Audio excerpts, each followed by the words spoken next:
Welcome, everybody. Thank you so much for joining us.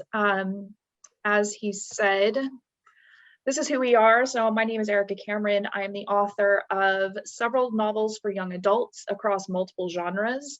And let's see, my first book came out in 2014, and I've been publishing pretty consistently ever since then. And my name is Kat Kerr. I'm a literary agent with the Donald Moss Literary Agency up in our central location. We have a central office location up in Brooklyn, New York. However, our agency works remotely. So all of me and my fellow agents, we all work across the US. I just happen to be located here in Tallahassee, Florida, and I'm really excited that I get to work with my alma mater again to bring you some information. So before we get started, one of the things that anybody who wants to join the industry as an author needs to remember is that your book has to come first. It's incredibly exciting to jump into the industry, to start researching agents, to start looking at publishers, and to start dreaming about like hitting the New York Times bestseller list. That's all incredibly exciting, but the first step is making sure that your book is as polished and put together and perfect as you can make it on your own. And so before you finish a draft, you have to actually finish it. I mean, that's step one. It's amazing how many times people will jump into this without actually having a finished book. They'll polish their first 10 chapters until they're gleaming and forget that they don't have an ending. And so suddenly they get interest from their agent or an editor or something, and they don't actually have a finished book to send anybody. And that is not the first impression you want to make. So before you finish a draft, make sure you're still writing until you're finished. Make sure you're reading in your genre. Know what was done decades ago in general, and know what people are doing now. How are they turning things on their head? What's come out? What's been popular? What flopped? But whatever you do, do not query agents. Not until you are done. I think it's really important for authors to know that when they're initializing a manuscript, they've got a great idea for a book. I feel like this is where a lot of people start in with writing. They've got this great idea. They hear that, they get feedback from their families and their friends about what a cool book idea that would become. And they want to kind of start in with talking to agents or editors as opposed to working on writing that book. Very, very rarely nowadays are we selling things on proposal or selling things by an idea, particularly for fiction. And so it is very important to finish your manuscript first. It gives, it strengthens your craft as far as your writing, technical skills and storytelling abilities. And so it is really important to start with that novel first and polish it as well as you can before you start reaching out to literary agents like me.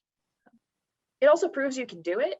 It's amazing how many people start writing a book and never ever finish it. And so if you can get to the end and have a complete draft, you're already ahead of a lot of other people.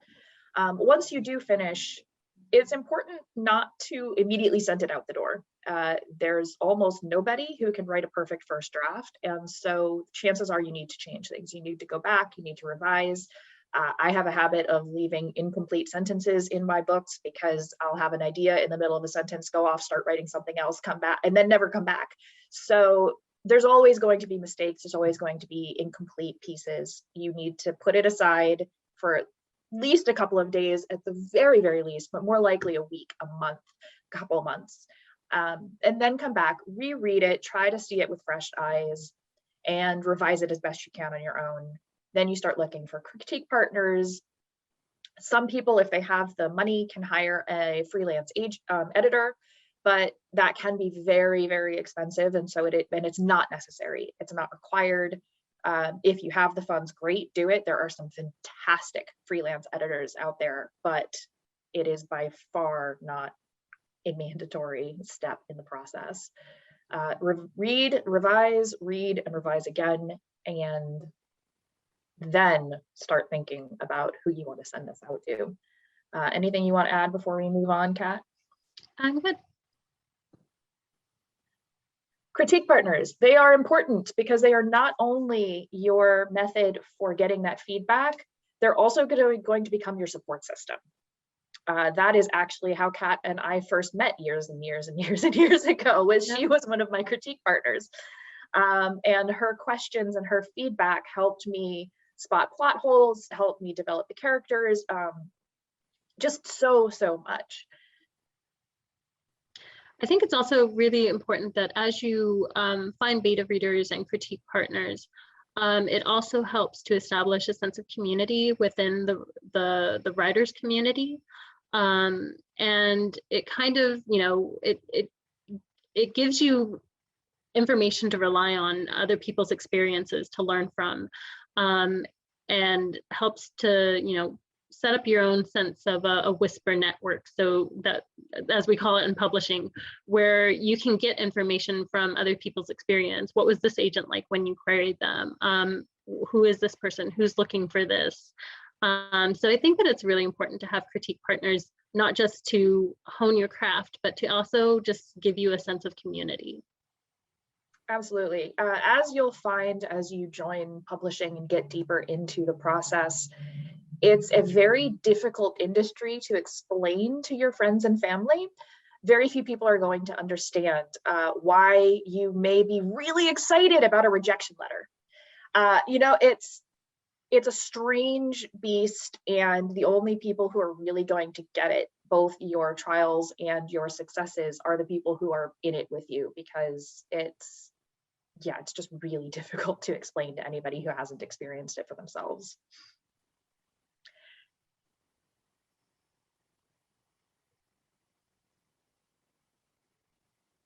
Do you want to take this one? I do. Go. So there are different paths to publications when authors are considering about publishing their finished work. What is most known is traditional publishing, where you are going to find yourself a literary agent, and that literary agent will shop your manuscript out to editors, and the editors will decide whether or not, you know, they're going to buy your manuscript and publish it as a novel, and or whether they're going to pass. There's also self-publishing, and I think that the most important thing to note about the difference in this is really, it comes down to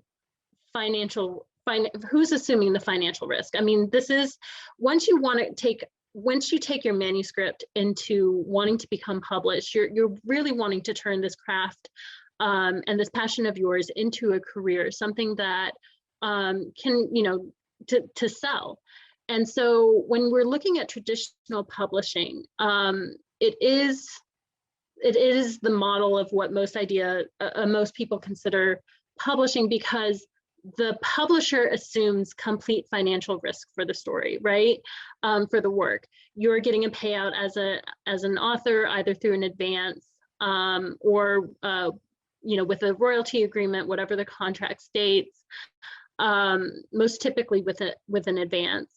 As well as, you know, you're getting editorial support and oversight. You're getting a book cover artist that is going to be paid for by the publisher. Versus self-publishing, you have more creative control, right? It's not so much about what the publisher and what the marketing team thinks for your book. It's you being in control of it. However, it does mean that you are assuming the financial risk for it. So it's advisable that if you want your manuscript to be able to compete out there with traditionally published books and bookstore and things that are getting a distribution list into bookstores, is to make sure that you are, you know, hiring your own editor, hiring a graphic designer that will be able to work on your book cover and see your vision through. I would always advise against self-publishing if the only reason why you're going into self-publishing is because you couldn't land a literary agent or you couldn't land an editor. And so instead of going back to your manuscript and saying, maybe there's something that I can make better about it, or maybe, you know, it's not ready for something like this, and just kind of rushing through into self-publishing. That would be my advice and warning, is to make sure that you're really putting together something that is really clean and polished and ready for readers. So yeah, I think that's definitely a good delineation, because so often people go into self-publishing not because they really want to self-publish, but because something happened that turned them off of traditional, or they're just, it's a slow process. Being published the traditional way is a laborious, slow process, and impatience drives a lot of people towards self-publishing, but then they realize that that's not any easier than anything within traditional publishing. So both paths can be done well. I've known people who've succeeded at self-publishing, and like that's their career, they're full-time self-published authors. And I've known people who have tried it and completely flopped. So it's so personal and really depends on your specific strengths and weaknesses, and your disposable income, honestly, because the more you can invest in it, the more likely you are to get something back. But you have to have that investment at first, or be really multi-talented and able to do cover design and all of that, as well as putting together a fantastic book. we do have a question here in the chat. It's going back to critique partners. It says, what is the suggested method of finding or building critique partnerships? I know that when I started out in this industry, before I became an industry professional and got my first internship, I went on Goodreads and put out an ad to be a beta reader for people. A beta reader versus a critique partner. A critique partner is where you are sharing works and you are both critiquing each other, versus a beta reader who is just offering to do free reads for you, or paid reads, but a read for you and not offering their own work in return. I feel like Erica would probably have a better idea though of how to find critique partners, because I just put out an ad and I don't know if that's really something that most authors go to. I know that I did do a lot of work as a beta. I think that it depends on what you're writing. So there are a lot of different author groups that are like professional development author groups. So I'm, for example, a member of SCBWI, which is the Society for Children's Book Writers and Illustrators. It covers everything from picture books up through young adult. And that group, especially in Florida, the Florida chapter is incredibly active and supportive and wonderful. I've met a lot of authors through there and have met several people that I have traded manuscripts with. And so those sorts of organizations can be a huge help to finding people who are not only aspiring authors, but are really committed to learning, to developing, to becoming career path authors. And so I feel like there's a good filter system. Like people don't usually join those organizations unless they do have that drive. And you're more likely to find somebody who will stick it with you for a while. There are, I mean, pick a genre, there's an organization. There's horror writers, the mystery thriller writers, there's science fiction and fantasy writers of America, romance writers of America. Like there's just a lot of different organizations. And so pretty much no matter what you're writing, you'll be able to find a group of people who are also interested in that topic. Other than that, there's actually a huge writing community on Twitter, very active. There are people who kind of put out calls like, I'm working on this, I'm looking for somebody to trade manuscripts with, anybody interested. That's a little bit more of a blind shot in the dark. So like, you never know what you're going to get when you may get somebody who actually does know what they're doing, is very serious about it. You may get somebody who never gets back to you once they, like, so it can be a little bit more, I don't want to say risk is the wrong word, but yeah, a little bit less sure than going through some of the organizations.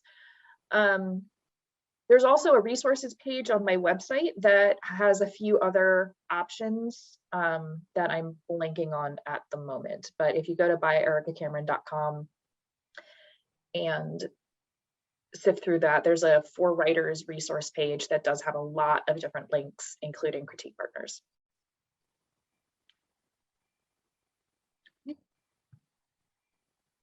All right, so publishing, how publishing breaks down.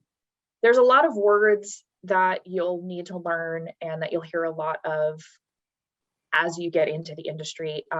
Imprint is one of them that confuses people a lot in the beginning. Imprints are sub publishers under a larger house. So, if you know anything about Harlequin, has a whole bunch of imprints that they publish different lines of romance novels under. Penguin has, I don't even know, dozens, Kat, hundreds of imprints that they use to delineate their different lines of books. Yeah, I think it's important because I think a lot of times when people think of publishers, they think of only the big 5 publishers, which is, well, Penguin Random now because of the merger, and Simon & Schuster, Hachette, HarperCollins, and Macmillan. But really within those larger publishing houses, they have things called imprints where it's more of like a focused branding. For instance, they may have, under Macmillan, there is a smaller imprint called Entangled, which is, romance driven. And so, or within Penguin, Dial Press, which is, dealing with a lot of literary as well as commercial fiction pieces. So it just kind of what personality and what type of books that imprint wants to put out to kind of help focus the market and readership and who they're trying to appeal to. So you'll also hear people refer to houses. Houses are kind of the larger group. It can be interchangeable with publisher, like my publisher. It's usually a group, not a person. Although there can sometimes be a person within the company who has the title of publisher, but people are not usually referring to a person when they talk about their publisher or the house. But yeah, these are definitely 3 terms that you'll hear a lot as you get further and further into the publishing world. Anything else to add, Kat? Not for this one, no. All right, so this one is loaded and long. There's a lot we could talk about here, but there's definitely some universal scams that kind of never go away, including reading fees. If you send your stuff to an agent and they try to charge you money to look at your book, say no, walk away very quickly, and never contact them again. No reputable agent will charge you money to look at anything you send them. It just doesn't happen. I think it's very important here because unfortunately there are a lot of what has been titled schmagents out there in the industry where they're not in a position to really advocate for authors. They are charging reading fees or they're charging money upfront. A literary agent should really never get paid until their client gets paid, until a sale gets made. We work on commission. And so up until the point that we make a sale, we are essentially working for free for our clients. Unless we, of course, belong to a large agency where we are salaried for X amount of job, but that's actually a very, very rare thing for literary agents. We typically take a 15% commission off of any sale. So the effort for a literary agent to go out and advocate best for their client is that they don't get paid until their client gets paid. So you should never be paying anything upfront. In addition to that, there are also, so she talked about schmagents, and that's definitely something we'll go into a little bit more when we tell you what to watch out for when looking for a good agent. But schmagents refer to people who, okay, so there's no licensing for agents. There's not like a class you have to take or a degree you need to have. And so that means that there's nothing stopping people from just planting a sign in their yard and calling themselves a literary agent.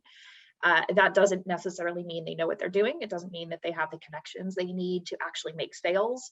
And it doesn't mean they're ever going to sell anything for you. So being very aware of who you're signing with and what their reputation is really, really important. There's also things called vanity presses. Vanity presses are tricky because they look very much like a publisher.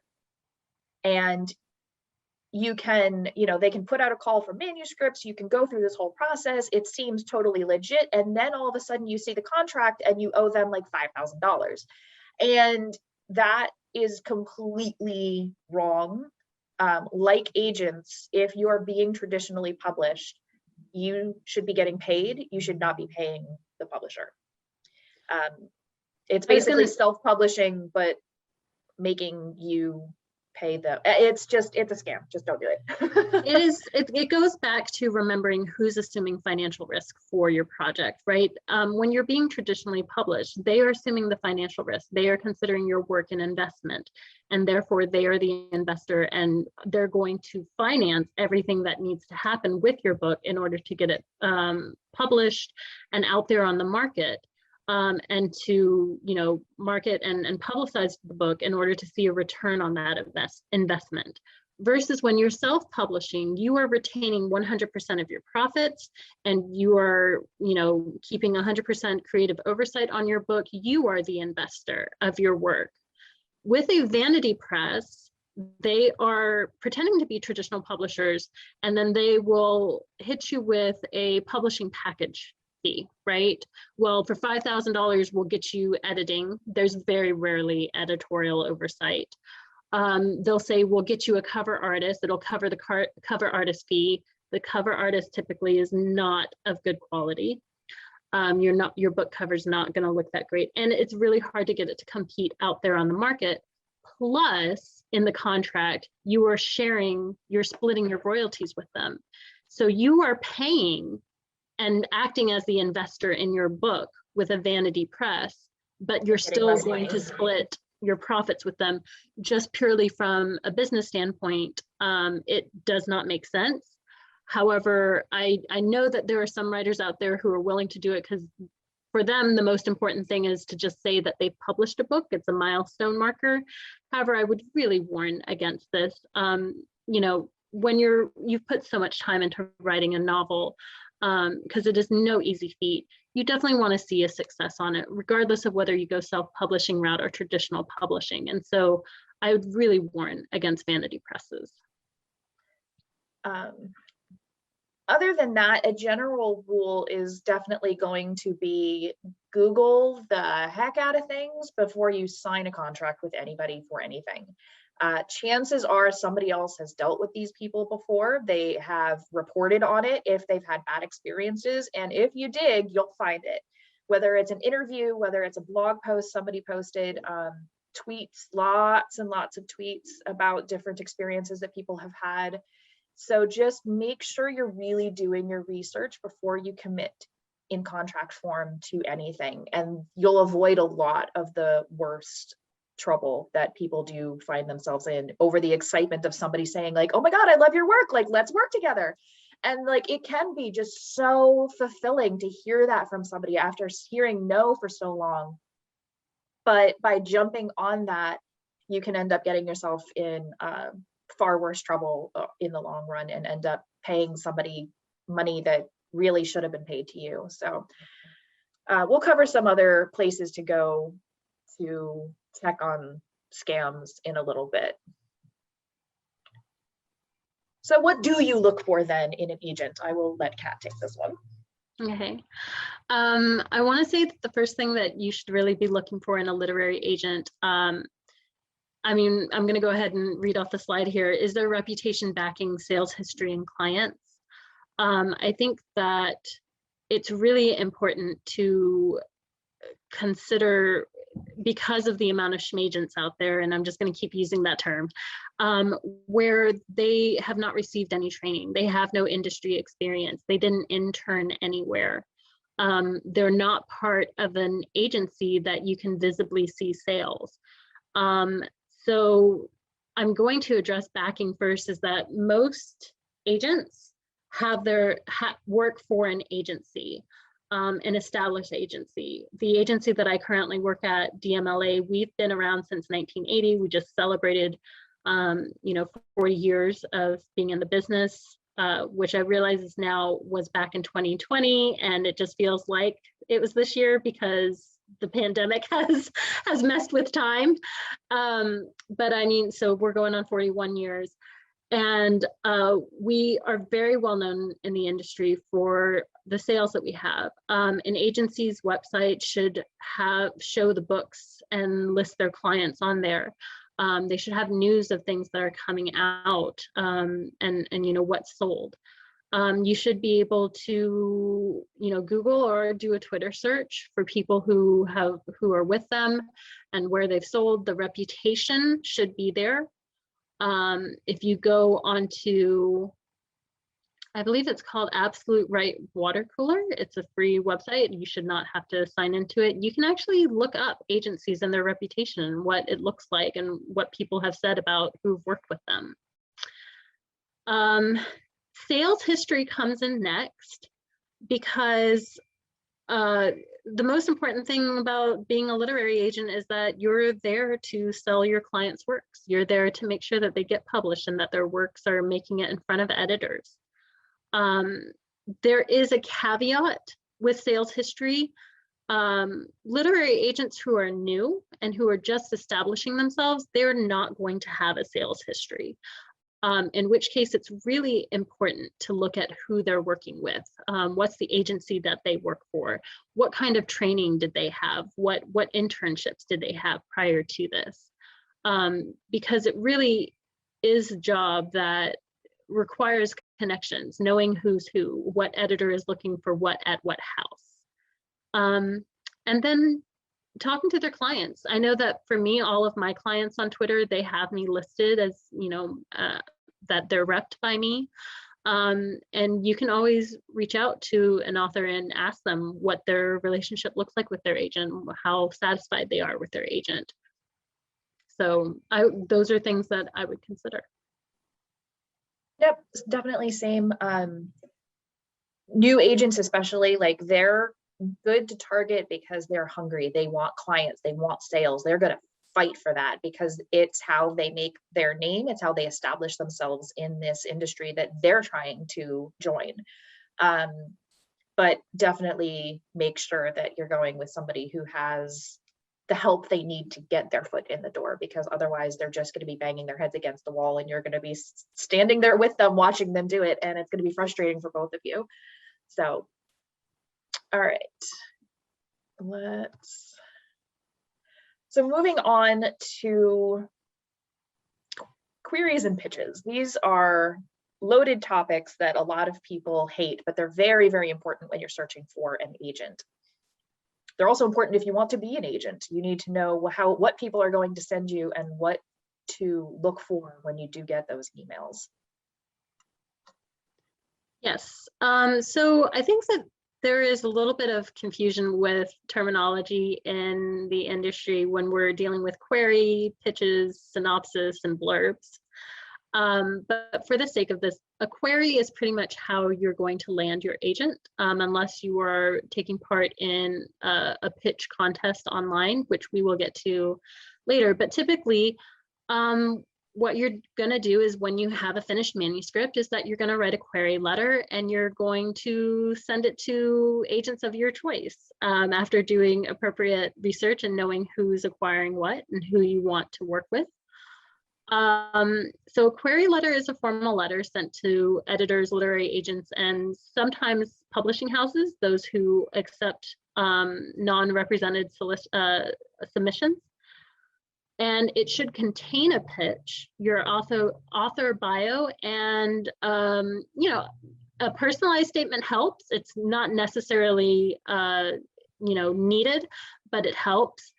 And most importantly, you know, it talks about your book. So query letter has the pitch included in it, while a pitch is an actual succinct summary of your book that should be about a paragraph or two. It can be a little bit longer, but I am going to say that as a literary agent, if the actual pitch for your book is longer than 2 paragraphs, for me, it's I think that it could use some trimming and be a little bit more concise. But it's often referred to as an elevator pitch because it should be able to be delivered during the time it takes to ride an elevator with somebody.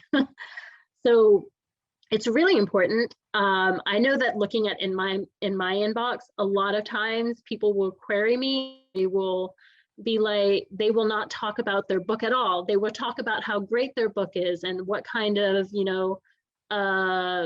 what kind of emotions it will evoke from me, but they don't actually tell me anything about what their book is about. And it's very hard for me to analyze the concept and whether the concept for the work is something that I would jive with. I definitely recommend, especially if you've never seen a query letter before, queryshark.blogspot.com, one of those addresses that I have in the What is a Query box. That is a blog that has been run by, oh my gosh, I'm blanking on her name, Janet Reed. Is that who runs it, Kat? I can't remember. Anyway, she's been an agent for a very, very long time. And she started doing this as a way to help authors shape their queries into something that really gets them in the door. And she'll take actual queries that people send her, edit them or comment on them, to explain like what's working, what isn't, what changes to make, like why it doesn't work for her. And then she'll post the whole thing on her blog. And so you can actually read through, I think there's like over 300 now, examples of actual query letters with a true agent's comments on what's working and what isn't. And that's probably going to be the fastest way to learn how it's supposed to look and what agents are really looking for. You'll get to see example after example after example.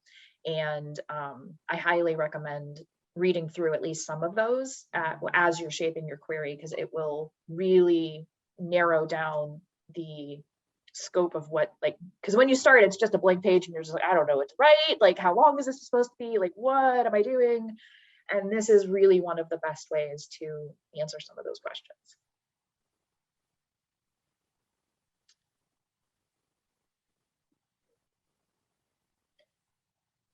All right, so when querying and when researching agents and when writing your query letter, these are all different pieces that you need to keep in mind.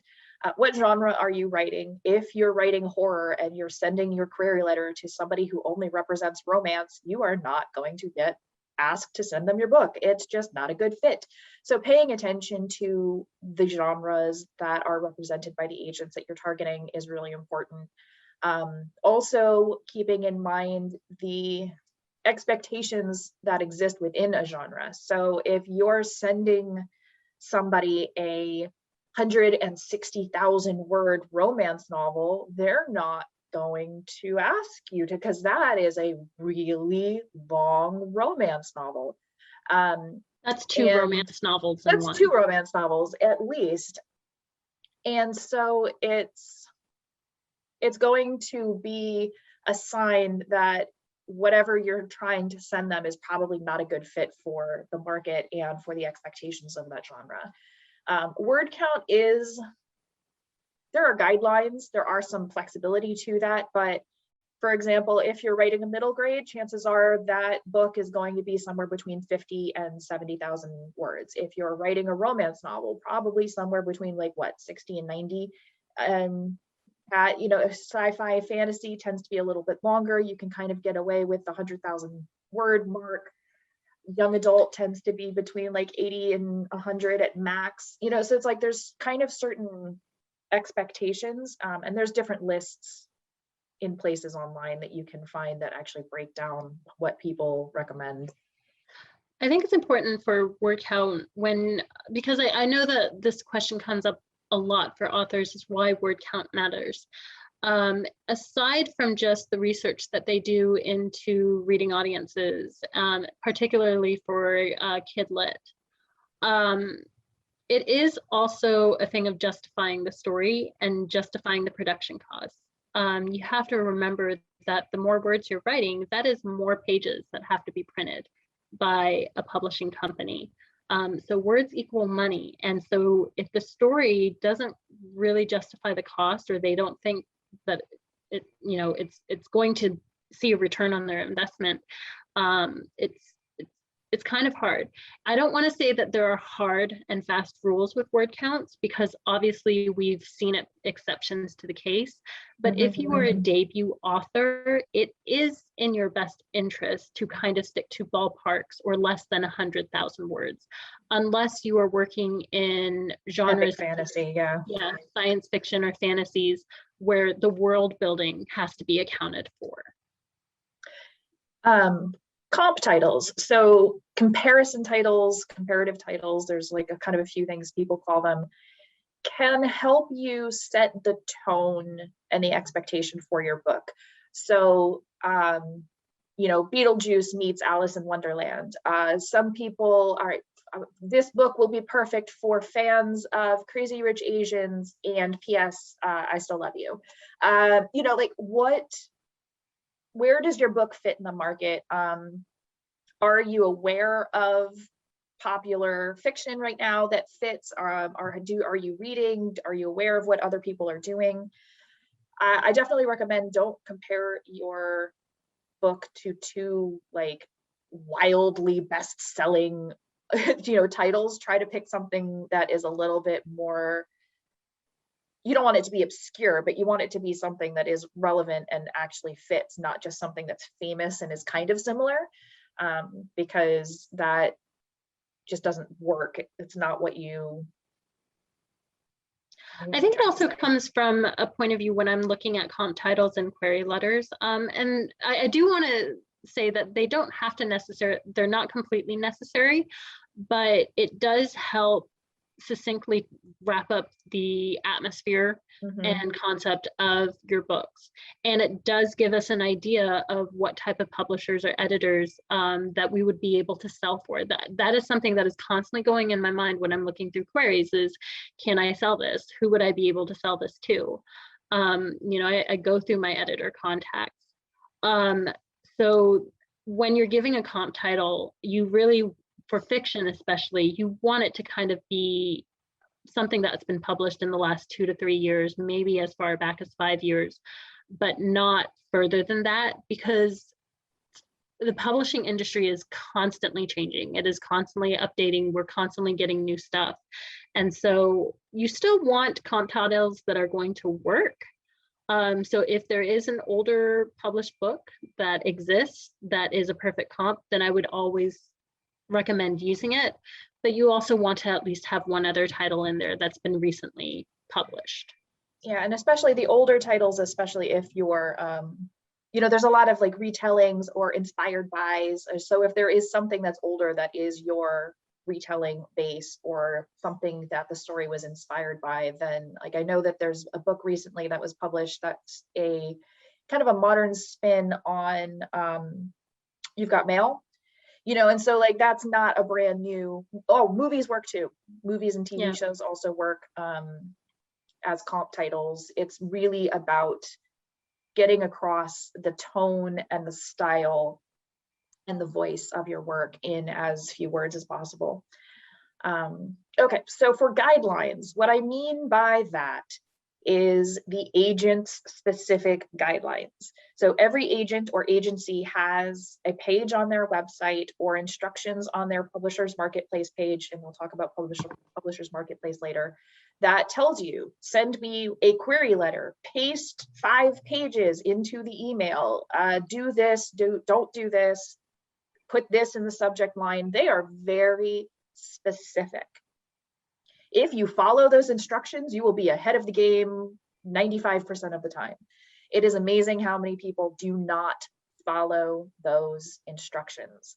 And so if you are just careful about looking for those guidelines and making sure that you follow them for each individual agent or agency that you're contacting, that alone is going to be a huge help for you.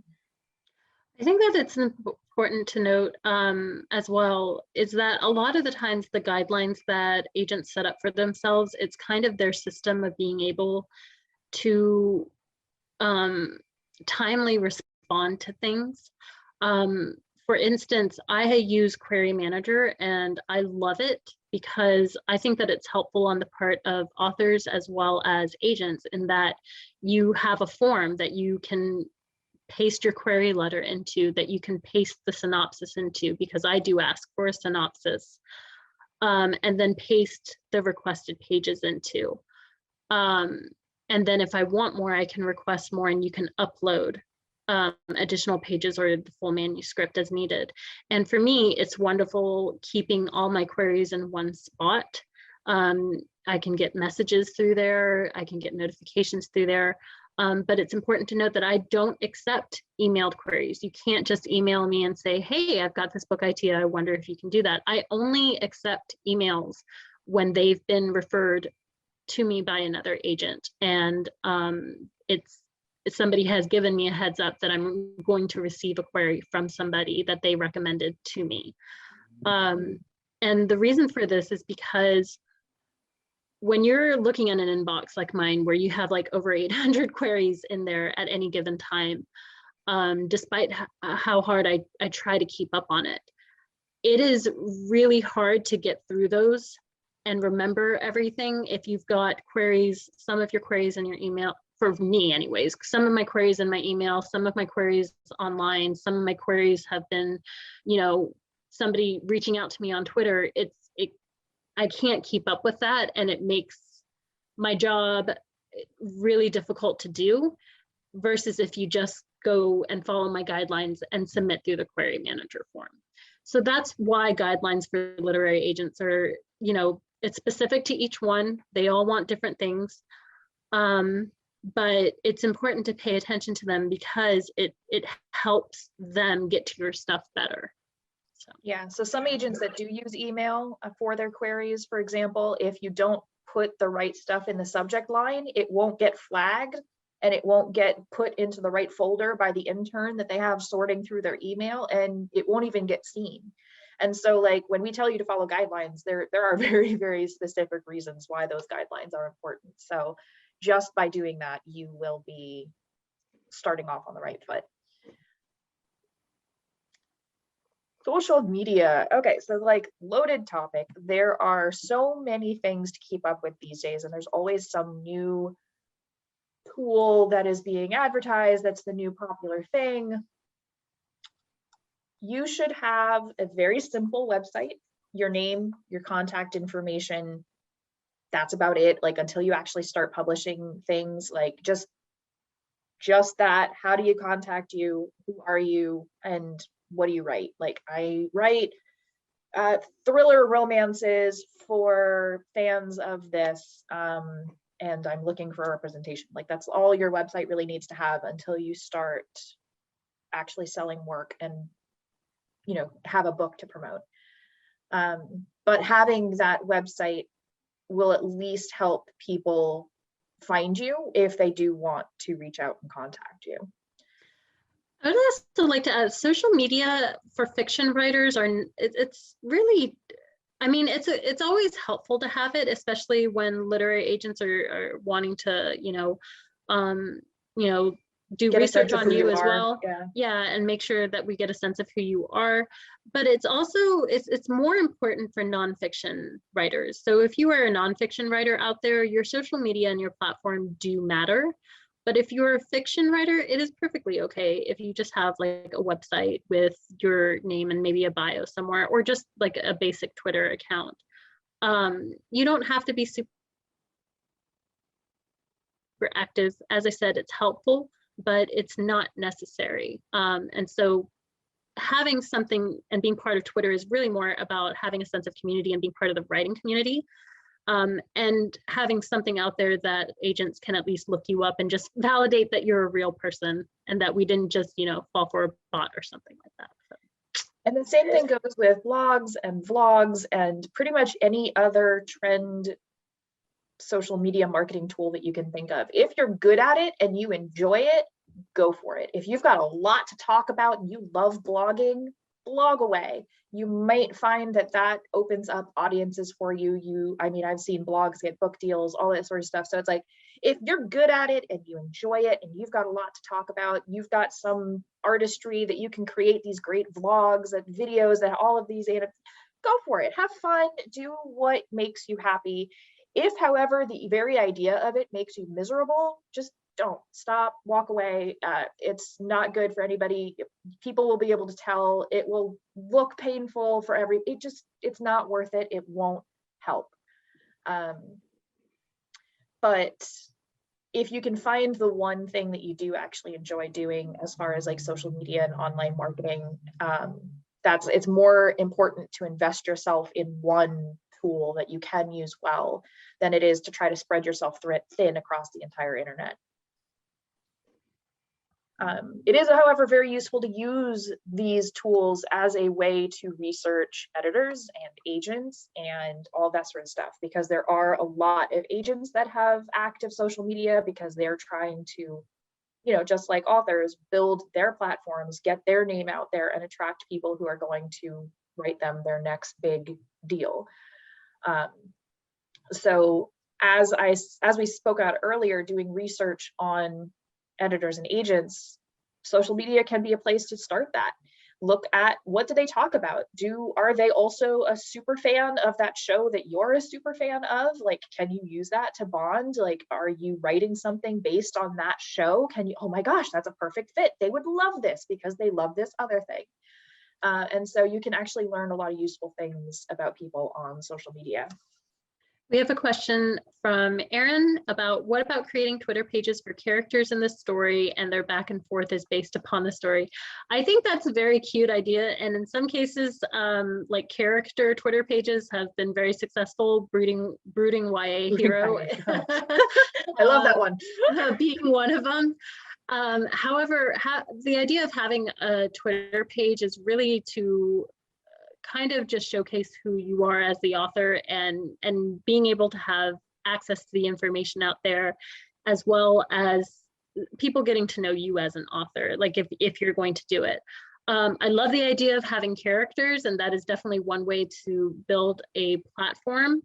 But if you are querying a literary agent and you're wanting to use that platform, you would have to let them know that you're the one behind it. And just keep in mind that even if you land with a literary agent, it's very typical that the first book that lands you your agent is not the one that sells. So you have really good characters and you've created social media for them. If there's a huge following, then yes, that can help. But just keep in mind that it's also not a guarantee. Yeah, you may be investing time in something that isn't your first published book, and so then like, if the book isn't published yet, people don't have that connection to the characters yet. And so that might be a better tool for marketing the book once it's out, rather than when you're in the aspiring author.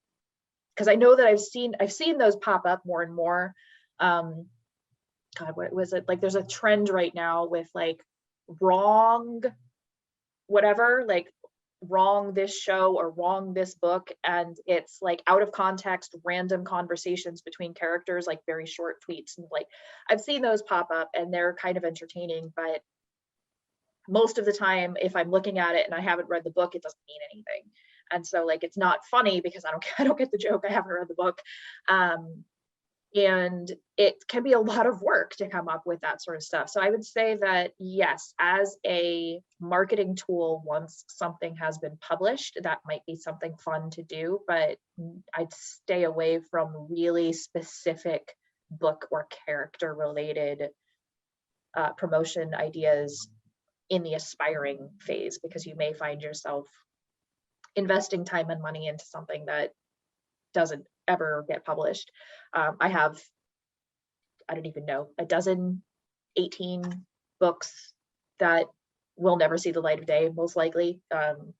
So they're just, sitting in my metaphorical digital trunk, and they'll, so if I had invested that sort of time into every single one of those stories, like I never would have written anything.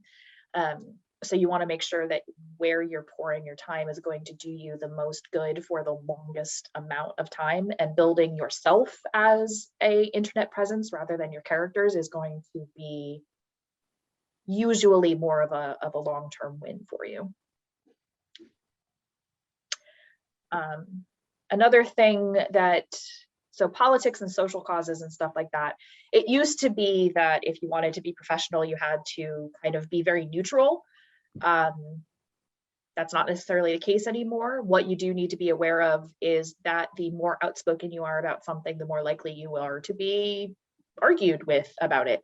And so if it's something you're very passionate about, it may start issues of some sort. But that's not necessarily a bad thing. It just depends on how you handle it and what the topic is. But it's definitely not verboten to do that these days. You just have to be very cautious about navigating some of those waters. Anything to add, Kat?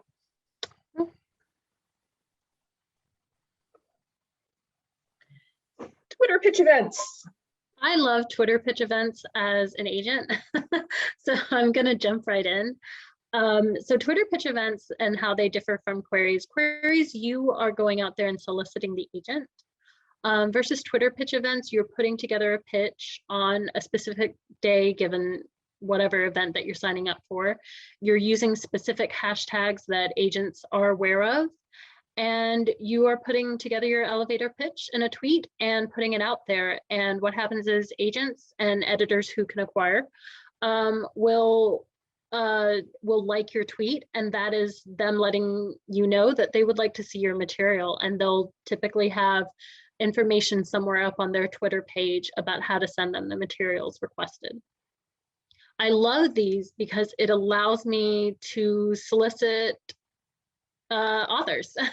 It's me going out there and finding the stuff that I want to look at, and letting you know that this is something that I'm interested in, and it allows me to look at the concept right up front. So I think that these are always great. I always participate in DV Pit every single year. DV Pit is a Twitter event created to showcase pitches from marginalized voices, which is very important to me. As an agent, I want to use my abilities and my platform and my resources to give a boost to those who have been historically underrepresented.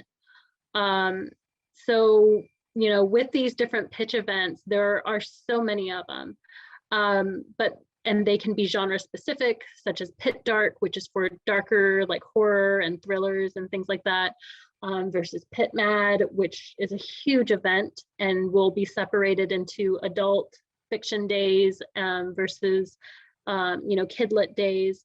They're just really, really great ways for agents to get involved and to solicit the things that already pique their interest. So.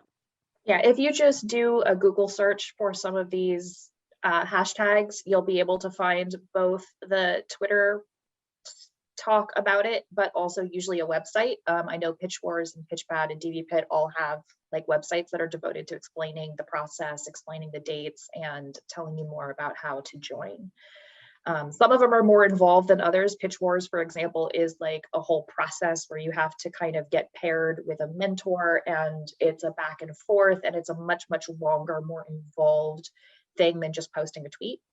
Some of the other ones are literally just posting a tweet. So it's there's a lot of different paths you can take. There's some other ones that we talked about, so other hashtags to know.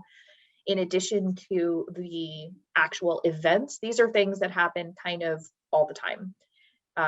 Ask Agent and query tips and subtips especially are things that, well, I was going to say is not really, they don't happen quite as much anymore, just because it was something that an agent would do, like, hey, I'm at the airport and I'm stuck here for the next 2 hours waiting for my plane. Ask me anything. I have nothing else to do right now. You know, so it's like they would use it to kind of fill time while they were traveling or stuff like that. But you can, yeah, use those opportunities if there's an active hashtag going on to literally ask agents questions and usually get pretty direct and useful answers. I think that it's really great for the hashtag MSWL, it stands for manuscript wish list, and it's basically the type of stories that agents are looking for or editors are looking for in any given time. Like, even though we each have our own genres that we're open to, there may be something that we're just like, oh, I would love a story that is in this vein. And so it might do you some good to do that search for hashtag MSWL and just see what people are looking for and whether there's a match for something that you've written. Own voices, I do want to get into just because it has been kind of a point of controversy in recent years. It started with the most purest intent in just boosting marginalized voices who are telling their own stories. So for instance, it is where the author's own background is reflected in their work and serves as a way of boosting marginalized voices within publishing. So that we are not just boosting stories, but we are boosting the creators behind them. It is not meant, though, to be in any way, shape, or form harmful and getting authors to out themselves when they, especially within the LGBTQ spectrum, when they are not out. It is not meant to be a marketing tool. It really is just meant for a way for the industry to uplift marginalized creators who are trying to tell their own stories. I think it's very important to know when own voices applies and when it does not. It is for marginalized creators. So if you do not have a marginalization of any sort, using own voices is not really something that you would put in your work. Just because you share an identity with the character. It does have to be a marginalized identity of some sort. So. And we've got a question about some of the other hashtags like I am querying or stuff like that. Is that going to help an author be seen by an agent? Not usually. Those hashtags are more about building community. And so it's a way for you to find other people who are querying that might be critique partners, that might end up being friends. A lot of the people who kind of are querying at the same time, there will be a subsection of them who then get agents at the same time, who then get book deals at the same time, and you find yourself kind of rising through the process with the same group of people. So it's a way to kind of find your tribe in a way, more than I would say that any of the agents search through those hashtags. Would you agree, Kat? Yeah, I mean, I think that it's good to also use for information. We will, industry professionals may use and querying in order to help spread information. For instance, if there's, I want to say, like, if there's something that they're looking for, or if there's a sub-tip, they may use it in conjunction with like query tips, sub-tips, to help reach the right audience who would need that information. So. The other thing I will say about MSWL and like query tips, subtips, ask agent, those hashtags tend to be reserved for agents and editors. And so those are the agents and editors talking to the authors rather than the authors communicating anything specific. Okay, moving on. So after signing with an agent, what happens? Usually you'll get some edits. It may be extensive, it may be very light, like, hey, we don't need this sentence and make sure you fix those commas, that sort of a thing. That depends on the agents. Some agents are far more editorial than others, but again, we'll kind of talk about some of that a little bit later. Then you go out on submission. That is the process in which an agent figures out who you might be the best fit with as far as editors and houses go. And they write up their own version of a query letter to take you out and try to sell your book to somebody who will then take you the rest of the way.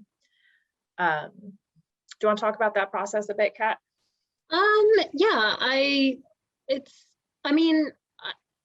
with me and my clients, we have called it querying 2.0 because it's essentially me, coming up with a list of editors. I do have to be mindful about which editors I'm pitching to, how many houses are within the same umbrellas, due to just how bidding works and things like that, but who I think is going to be a good fit for the manuscript. And I send them a pitch, I send them the manuscript, and I check in with them about how far along they are in it.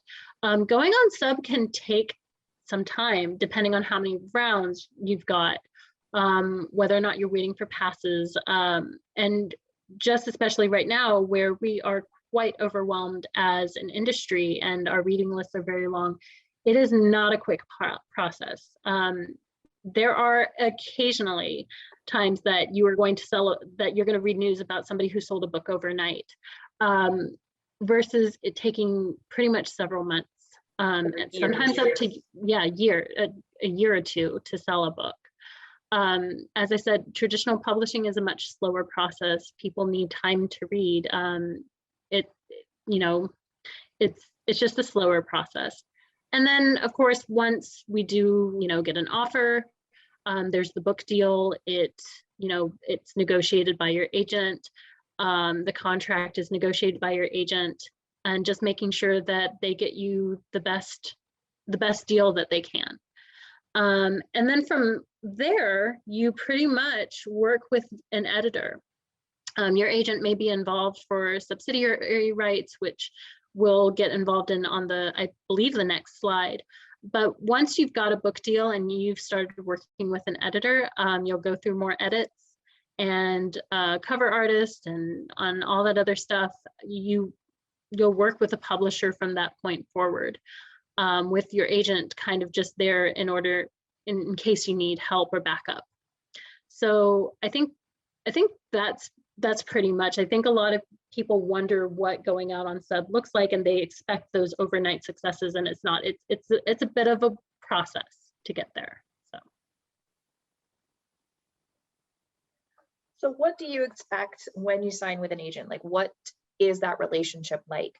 So editorial notes, like I said, this is going to be very dependent on the agent you sign with. Some are deeply involved, will offer you long edit letters and lots of recommendations and lots of tips and ideas, and it'll be very, very collaborative. Others don't want to do that, and they will not sign a book unless it's pretty much ready to go out, because they're not editors. Like, that's not their job, that's not their forte. If they wanted to be an editor, they would go and get a job as an editor, so like that's not what they want to do, and those are not the clients that they're going to be looking for. So that's kind of something to keep in mind when you are looking for agents. Like, do you want somebody who's going to be that collaborative editorial partner, or do you want somebody who, you don't care about that? You've got critique partners for that. You just want somebody who's the expert in the business side of things. Yeah, I think it's important to say that literary agents nowadays are becoming more and more editorial as the publishing industry becomes more saturated and editors are overwhelmed. I know that I'm very, very editorial. I will go through several rounds of edits with my clients, and I don't send things out unless I feel really comfortable that I've done the best that I can. And to get it into what we call submission ready.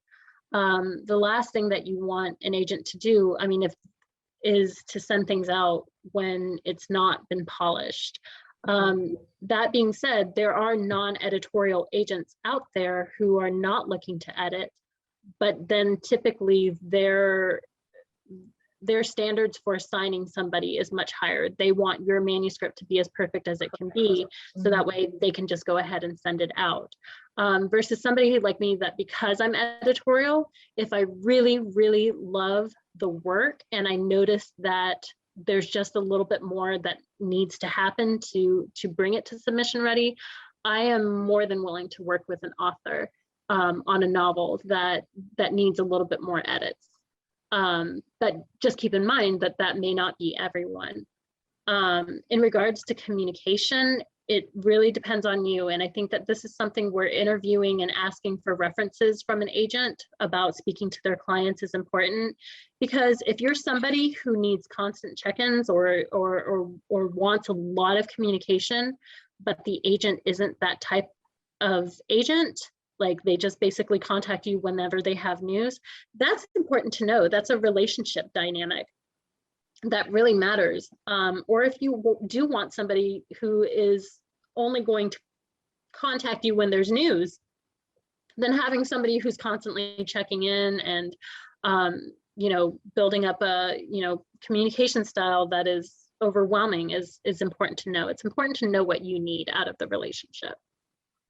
There's a lot of times where the agent-author relationship is compared to a marriage, and it's not exactly wrong, because it's the same sort of things. The communication needs to be there, the personality match needs to be there.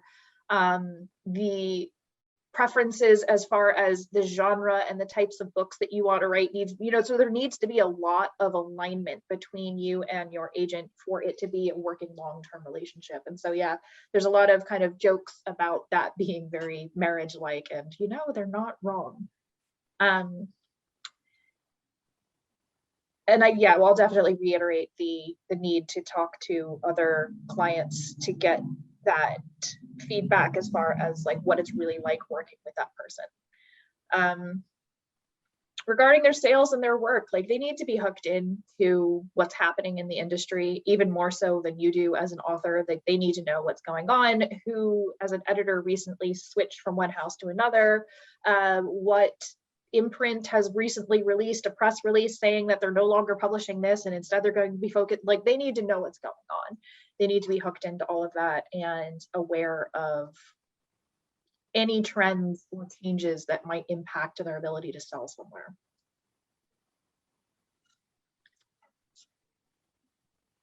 Also, it's always okay to ask these questions directly of an agent. If you ask these questions and they get annoyed or seem like upset that you're like questioning their professionalism, then probably a good idea not to sign with them. These are pretty standard questions and they should be completely comfortable with you asking them.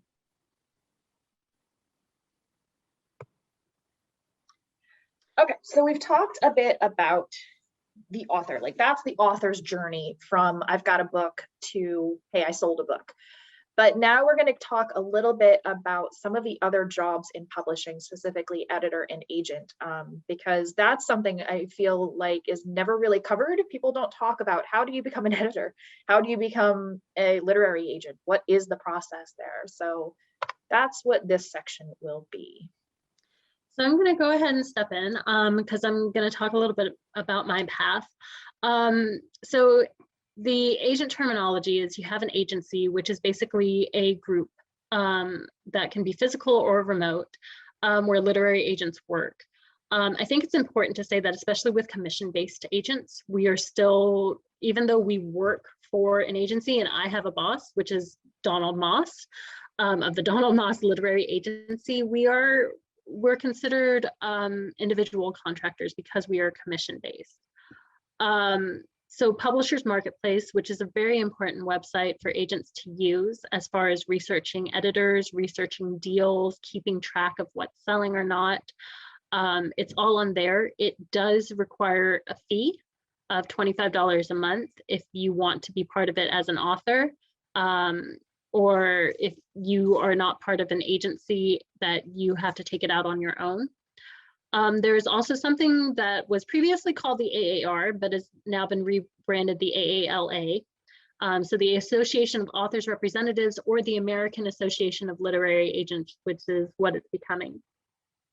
This is our code of conduct, essentially, because there is no licensing, because anybody can set up shop.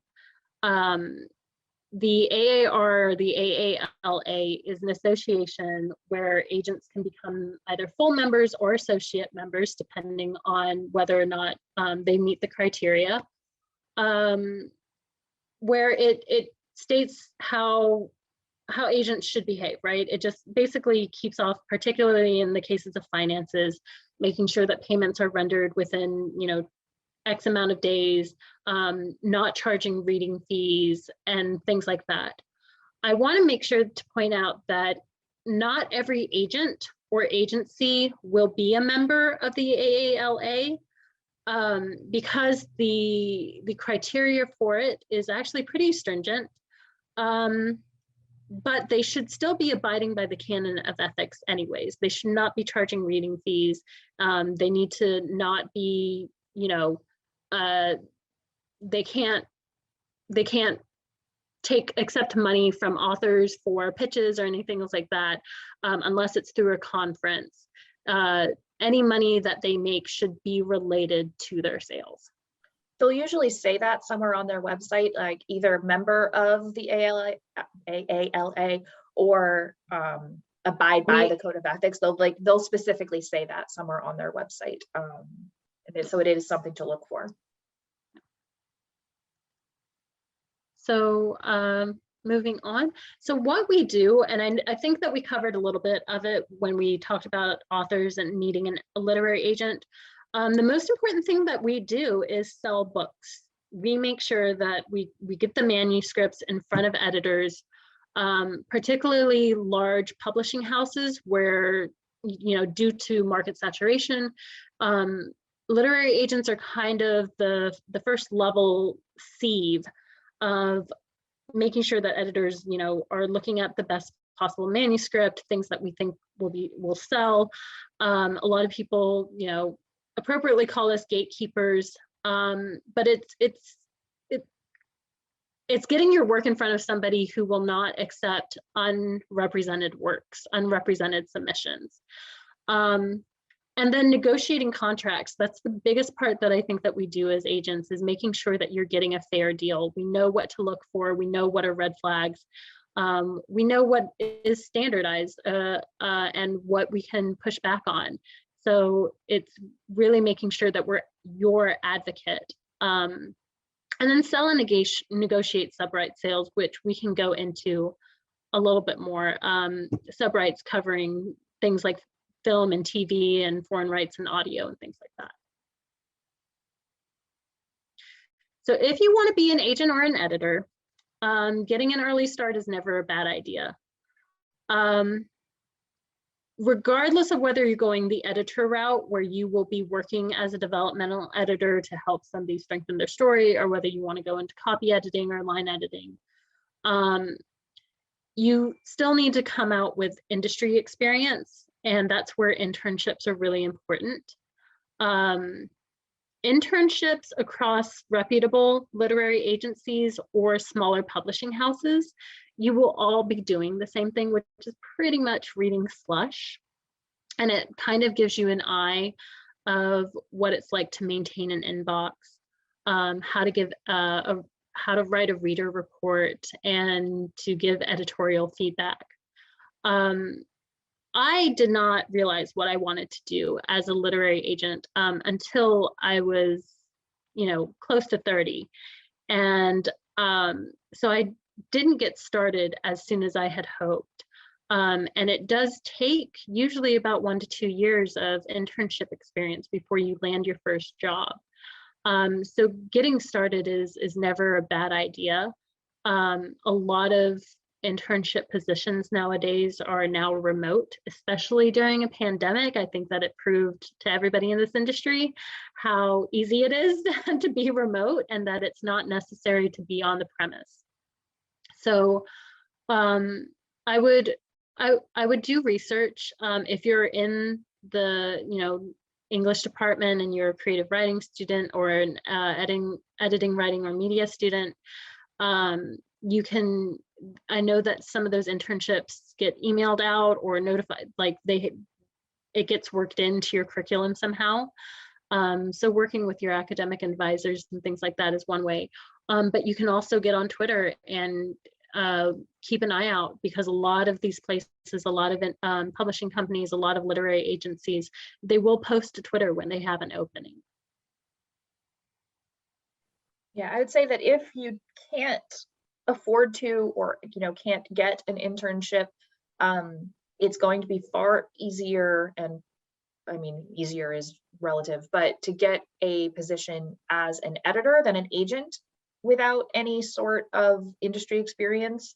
But it will help to have internships. The problem is a lot of them are unpaid, and so it's really difficult for a lot of people to take on that work without getting compensated for it, because they're giving up time that they could be working on something else.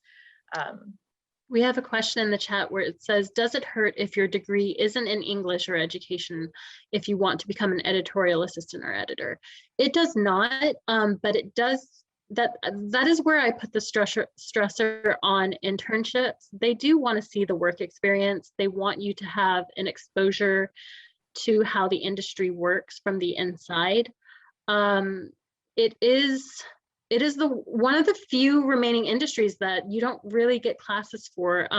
You can go through editing, writing, and media, and you can go through publishing courses at the few colleges that offer, a publishing certificate.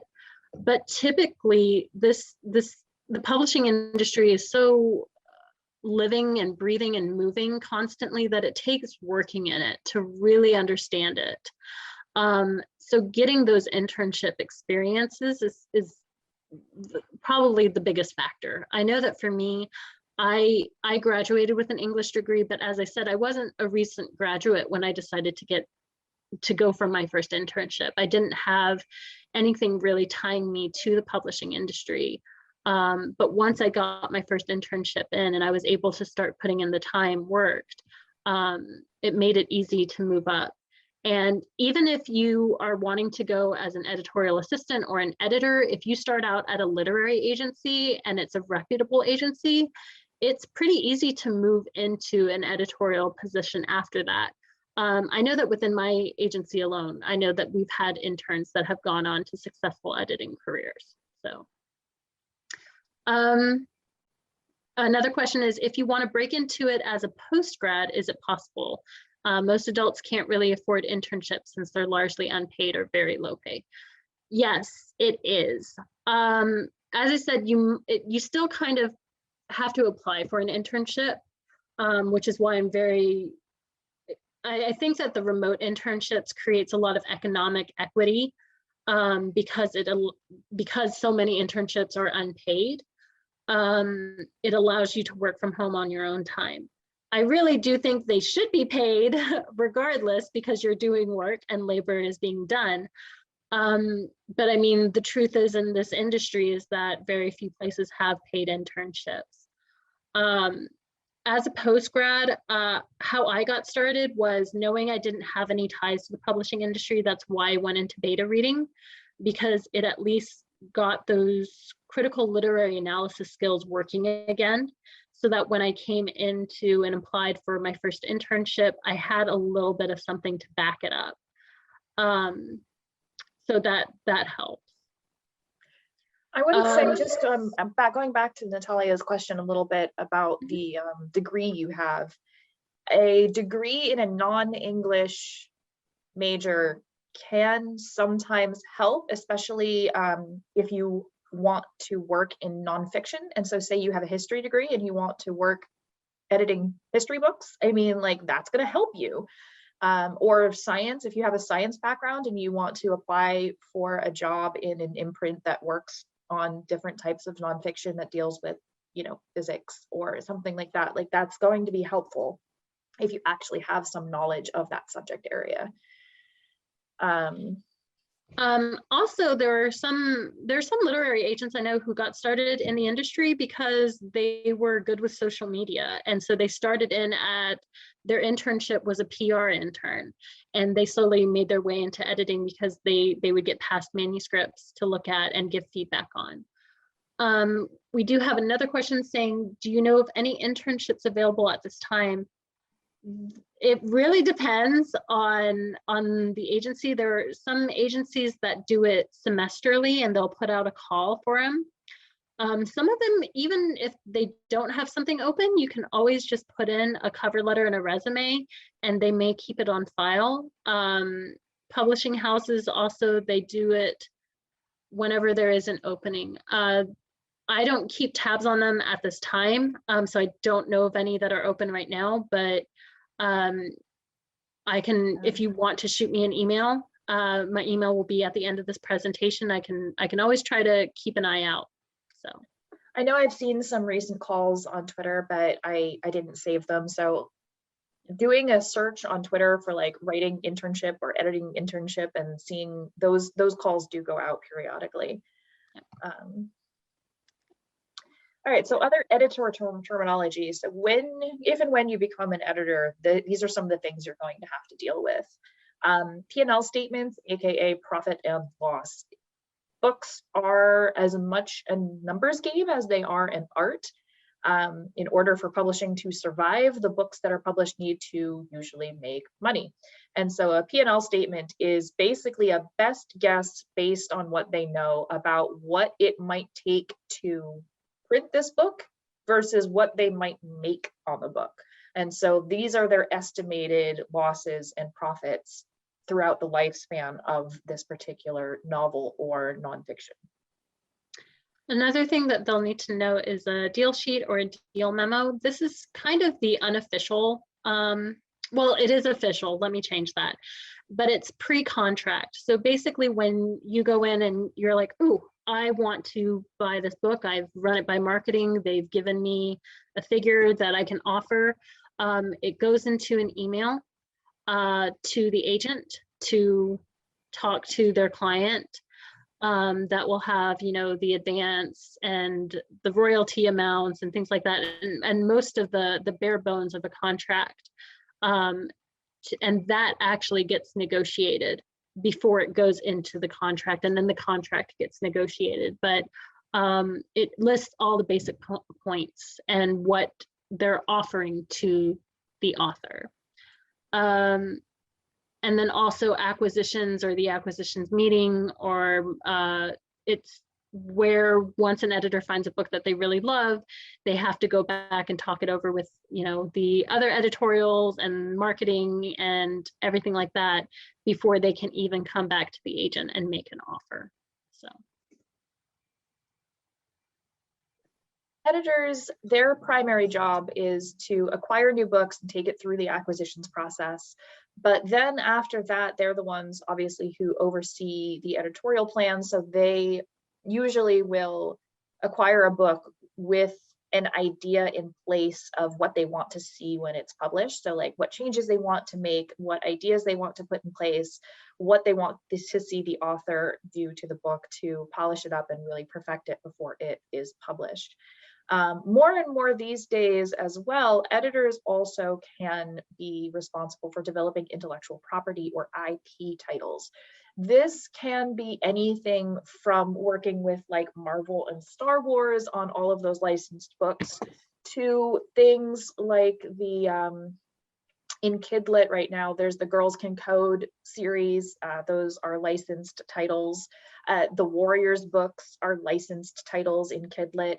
In adult, it's stuff like, you know, Dungeons and Dragons, the Dragonlance books, like all of those things are IP titles, meaning that the primary intellectual property belongs to either the publisher or to some company, a game licensor, a movie studio, an individual, a private company, and they're licensing some or all of that content for publication reasons.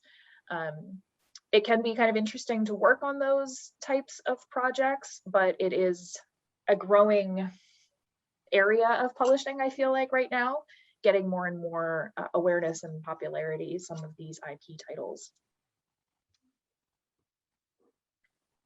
Anything I forgot, Kat? No. But yeah, basically, if you want to be an industry pro, read. Just read and read and read. Inside the genre, outside the genre, nonfiction, fiction.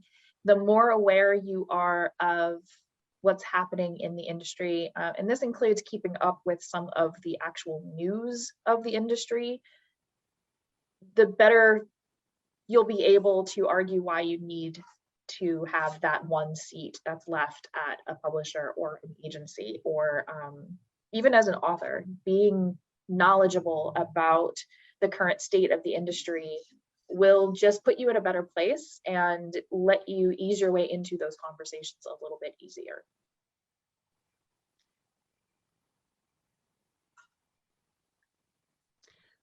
So I'm just going to quickly go through this. So the acquiring editor is within a publisher who is authorized to bring a manuscript up for possible publication. This is sometimes the same thing as the developmental editor. Sometimes it is somebody who just takes things to acquisitions and looks at things. Oftentimes this editor will also be the one that the author works with directly. Copy editors and proofreaders, a lot of people don't realize this, but the person that is their developmental editor, and they work with closely, the copy editors and line editors and proofreaders, those are actually out to different editors on an editorial team who specialize in that as opposed to overview. And And then the art director is the person in charge of the physical look and feel of the book, and they often have the final say in layout, fonts, print quality, cover design, and more. And then there are also additional positions within like book PR work and marketing and buyers and sales and things like that. So it's a very collaborative environment. Producing a book, it takes a team. And this means that as an author, you'll be working with all these people, but if you want to work in publishing, that means that there are all of these different roads you can take to getting your first job in the market. So if you want to eventually be a developmental editor, but maybe you see a copy editor position open up first, like getting that job and then being able to move into the role or promote yourself up into the role that you're more interested in keeping for long term is a very viable path. Just to check the chat. So Brenda is asking, how do you protect your rights as the author or screenwriter if you write a novel and also want to pitch the screenplay? That's a really good question. It goes back into film and TV rights. Oftentimes, if you are the author of a novel, you will not be the screenwriter. They may have you consult in the writing room and consult on the script. But that is oftentimes if you're the author of a novel and the novel gets picked up for TV or film rights, you are also not writing it. So those are considered separate creative entities and the way that it gets produced. It's not impossible. I do know that, well, the agency is the person who's going to sell the screenplay as well. That's pretty common that the agency would also be representing the screenplay, but they'll be sold separately. So film rights are dealt with as a different thing. But I do know several people who have kind of argued their way into being able to write their screenplays, but it's really rare, and you've got to be willing to walk away from the entire deal usually to make that point, and it can be very, very tricky. Yeah, but I'll go into that a little bit more when we get to film and TV, for sure. Michelle asks, are there any good places, situations, or events to hobnob with people in the industry? Well, if pre-pandemic era, I would say that it's conferences. It's a lot of the times they're a lot of fun. I love going to conferences. It's probably what I miss most about this pandemic, is being able to meet people in person and talk to them and get to know them on a personal level and as a human being. I feel like you develop a much better rapport there, but generally conferences. So. And these days, virtual conferences, forums, so like we talked about, like SCBWI, some of those organizations, it's not just authors who are part of those, like there are editors and agents who are also part of some of those organizations if they represent or write in those types of, so like going into the forums, talking to people there, virtual conferences, Twitter, seriously, Twitter, there's so many people, agents and editors that live on Twitter and have very, very large presences and talk to people all the time. That can be another spot. Okay, so you've sold a book to an editor, you're on your way to becoming published. As an author, what about deadlines? They can be absolutely terrifying, but they're not actually life or death. There will be a contract, in the contract negotiation, there will be something somewhere about deadlines, when they expect the first full manuscript or first revision to be due, what timeline they're looking at for the revision process after that. There's usually going to be at least 3 rounds. You'll do a major developmental edit, you'll do a line edit pass, and then you'll do a copy edit. And then after the book has been laid out for publication, you'll have that final proof pages pass, and there will be a deadline for each of these. It's very important to meet these deadlines as often as possible because it's not just about you. Your ability to stay on top of these deadlines impacts the rest of the team's ability to do their jobs as well. And so lateness tends to have ripple effects that moves through the entire team and can end up with the book being either delayed, or if the delays are extreme, canceled. And if it's because of a lack of meeting those deadlines, it can actually cost you money because you technically broke the contract. I think it's important to point out that there can be allowed for some flexibility when you're coming into the contract, but when you make a book deal, they have a publication date in mind, where it's not a hard date. It may be like winter 2022. And so the timelines that they've listed is a way of getting them to that goal, because things like getting authors blurbs from authors for your book, getting early reviews out, a lot of the marketing and PR buildup starts about 6 months out from publication date. So it is important to, those deadlines are important to meet. And if you have problems with it, then that is actually where you reach out with your literary agent to negotiate. But if it becomes excessive, just as Erica said, it can affect publication date, and publication dates are in contracts, or ideal dates, and so it can be conflicting, and so it can lead to bigger problems. So yeah. The important part is to constantly be in contact with your editor and your agent. So if there is something happening, an unexpected illness, a job change of your full-time job that means you have to move, stuff happens and people understand that. But the important part is to make sure that you're communicating that with your team so that adjustments can be made ahead of time rather than at the last minute. Okay, so going into a little bit more detail for subrights. When you make your sale, the agent will try as hard as they can to keep as many of the subrights as possible, but some publishers don't like giving those up. It's all about who makes the most money off of stuff. It is in the author's best interest to have their agents keep it for them, just because you have to realize that everything works, especially with royalties are concerned. When a publisher keeps a subright, they get a split of that. So they will take their share first, and then the author and the agents will split the rest of theirs. So it's another person in there. However, these can be flexible, particularly if a publisher is requiring to keep all rights, but they've paid out a very large advance.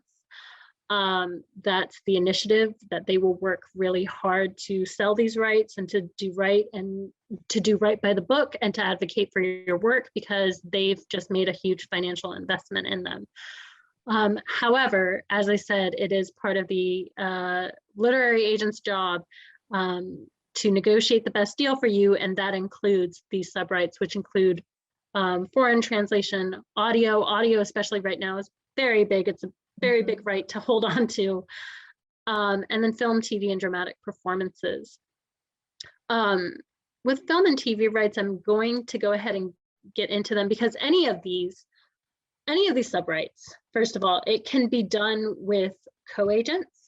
For instance, if an agency doesn't have very strong connections directly with foreign publishers, but they have a lot of strong relationships with other literary agencies from different companies, then they'll be, co-agenting on that sale.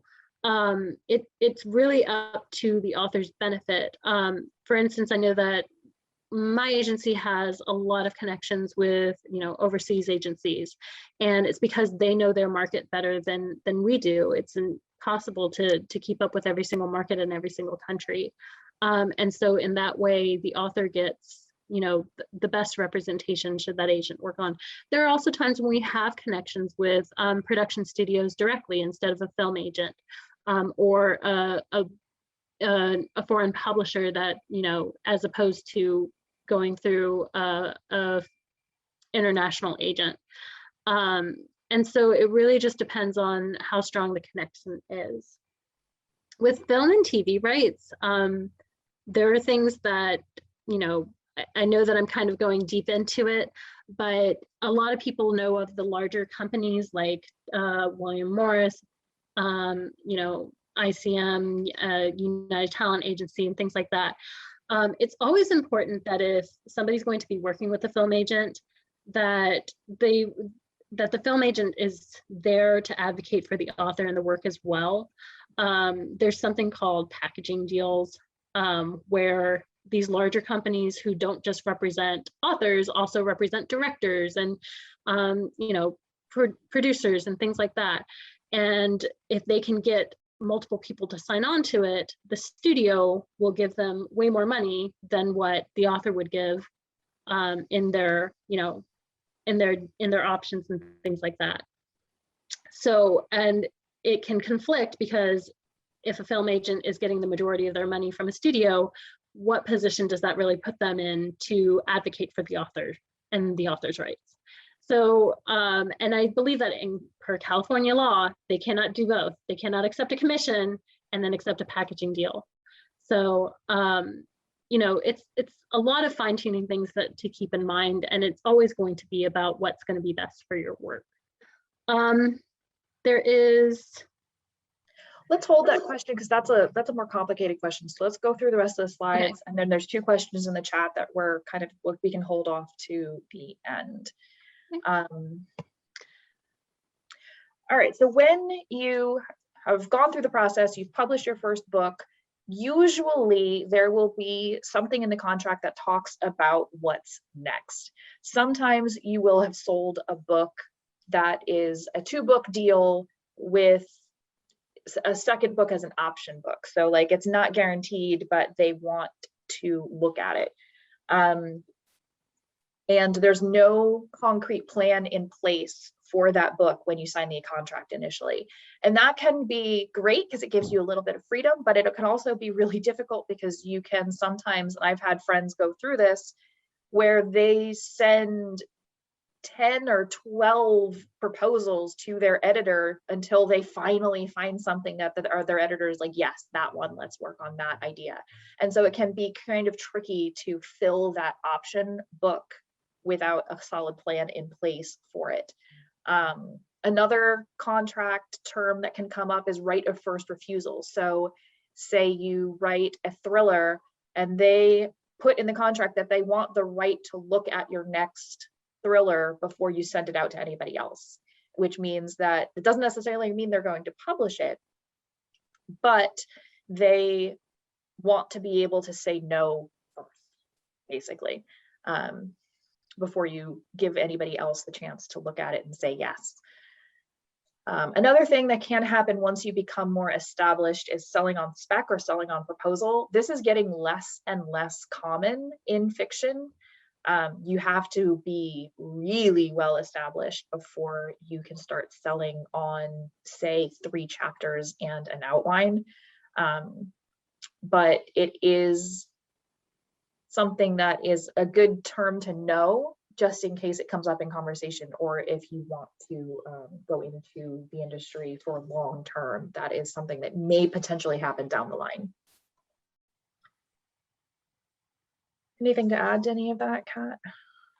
I don't. I think that those are all really well covered, and yeah, those are also things that end up in the contract that can be negotiated by your agent. So.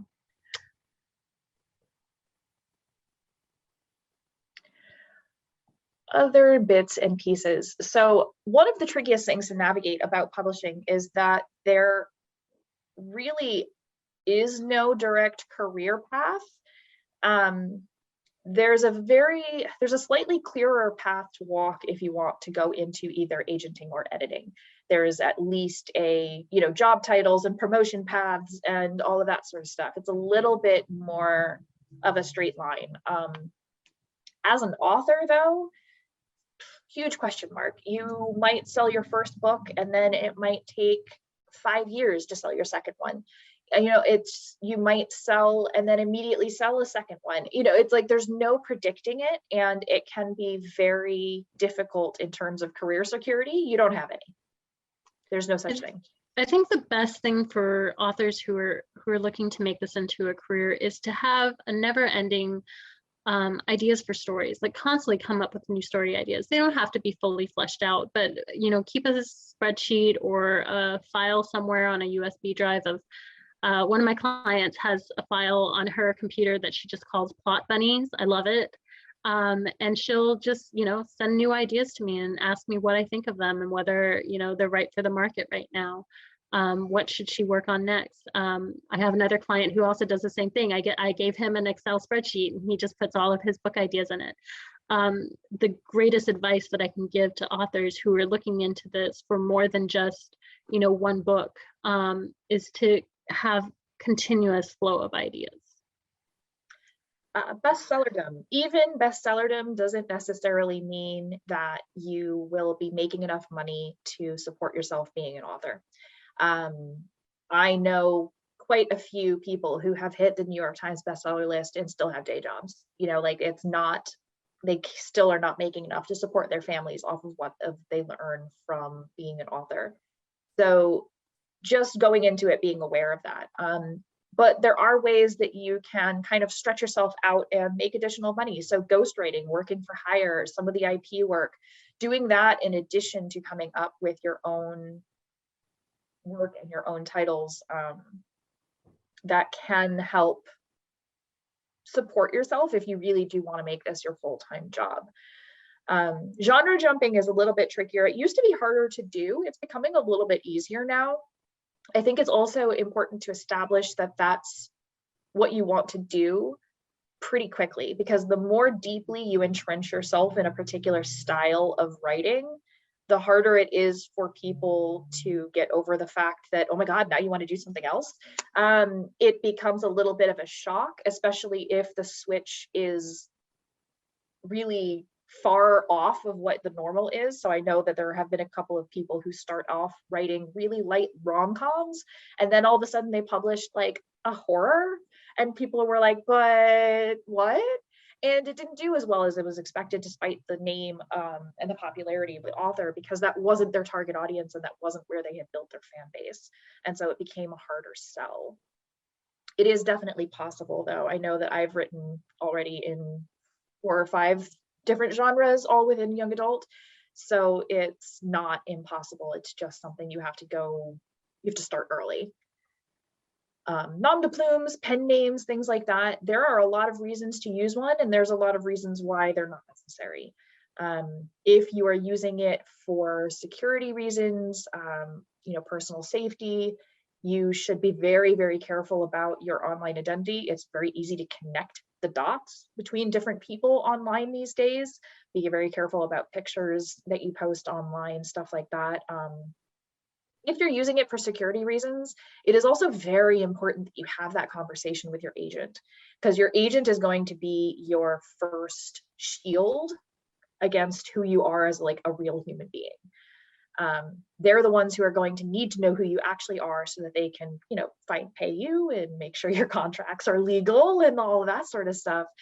But they're also the ones who will be your kind of guard dog in terms of other people leaking your real identity. And so having that conversation when you sign with your agent is very, very important. Whether it's for personal safety or just, hey, I'm kind of private, I would just prefer people don't know how to track me down in real world.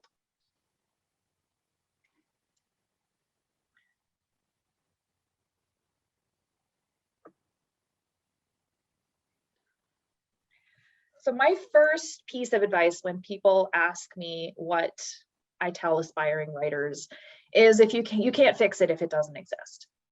Write it, and you can always fix it later. Allow yourself to have a crappy first draft, but make sure that you have a complete first draft, because you can always go back and change it. You can toss it out the window and start again, but even if you do that, it will still be an improvement on the first one. You'll know where the pitfalls are, you'll know where the plot holes are, you'll know how to avoid some of those mistakes you made the first time around, and it will be a better book.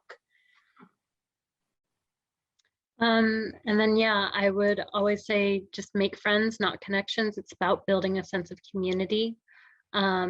It people in this industry, it's really easy to pick out the disingenuous. So just focus on building a community of people that, you know, will equally support you, that you will also support.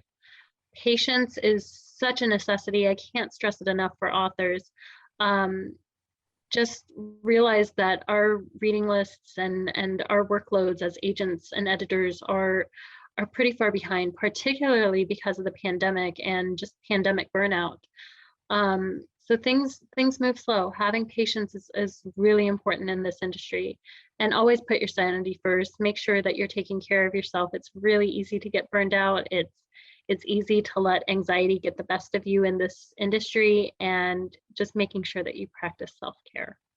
Health and time are the two things in this world you can't ever really get back. So making sure that you protect those in ways that will best support you. Yeah, definitely important. And I want to go back, make friends, not connections. Like there's so many people that I debuted with who are now like huge stars. And there's people I debuted with that people expected to be huge stars that aren't. And, you know, like you never know who is going to make it. And so trying to predict that and making those connections early on is just not the way to go. You'll get much more lasting benefit from putting in the time to actually find the people that you want to be friends with and keeping those relationships going. You don't want to be the story people tell at conferences. You won't believe what this person tried to pull on me. Oh my gosh. Because people do talk. It is a small industry. Names get tossed around, and secrets don't stay secret for long. So, okay. So I'm going to leave this up, and I'm going to go back to the chat to address a couple of the questions that have been dropped in there. So the first one was from McKinley. Would you consider doing a Twitter webinar event of how to use it best? I'm overwhelmed as a newbie tweeter. I know that there are several that exist out there, and they're probably better at explaining it than I am. I would say that one of my weakest points in this industry is the marketing and that sort of stuff. Not something I've ever been great at. I know about it. I know what you should do.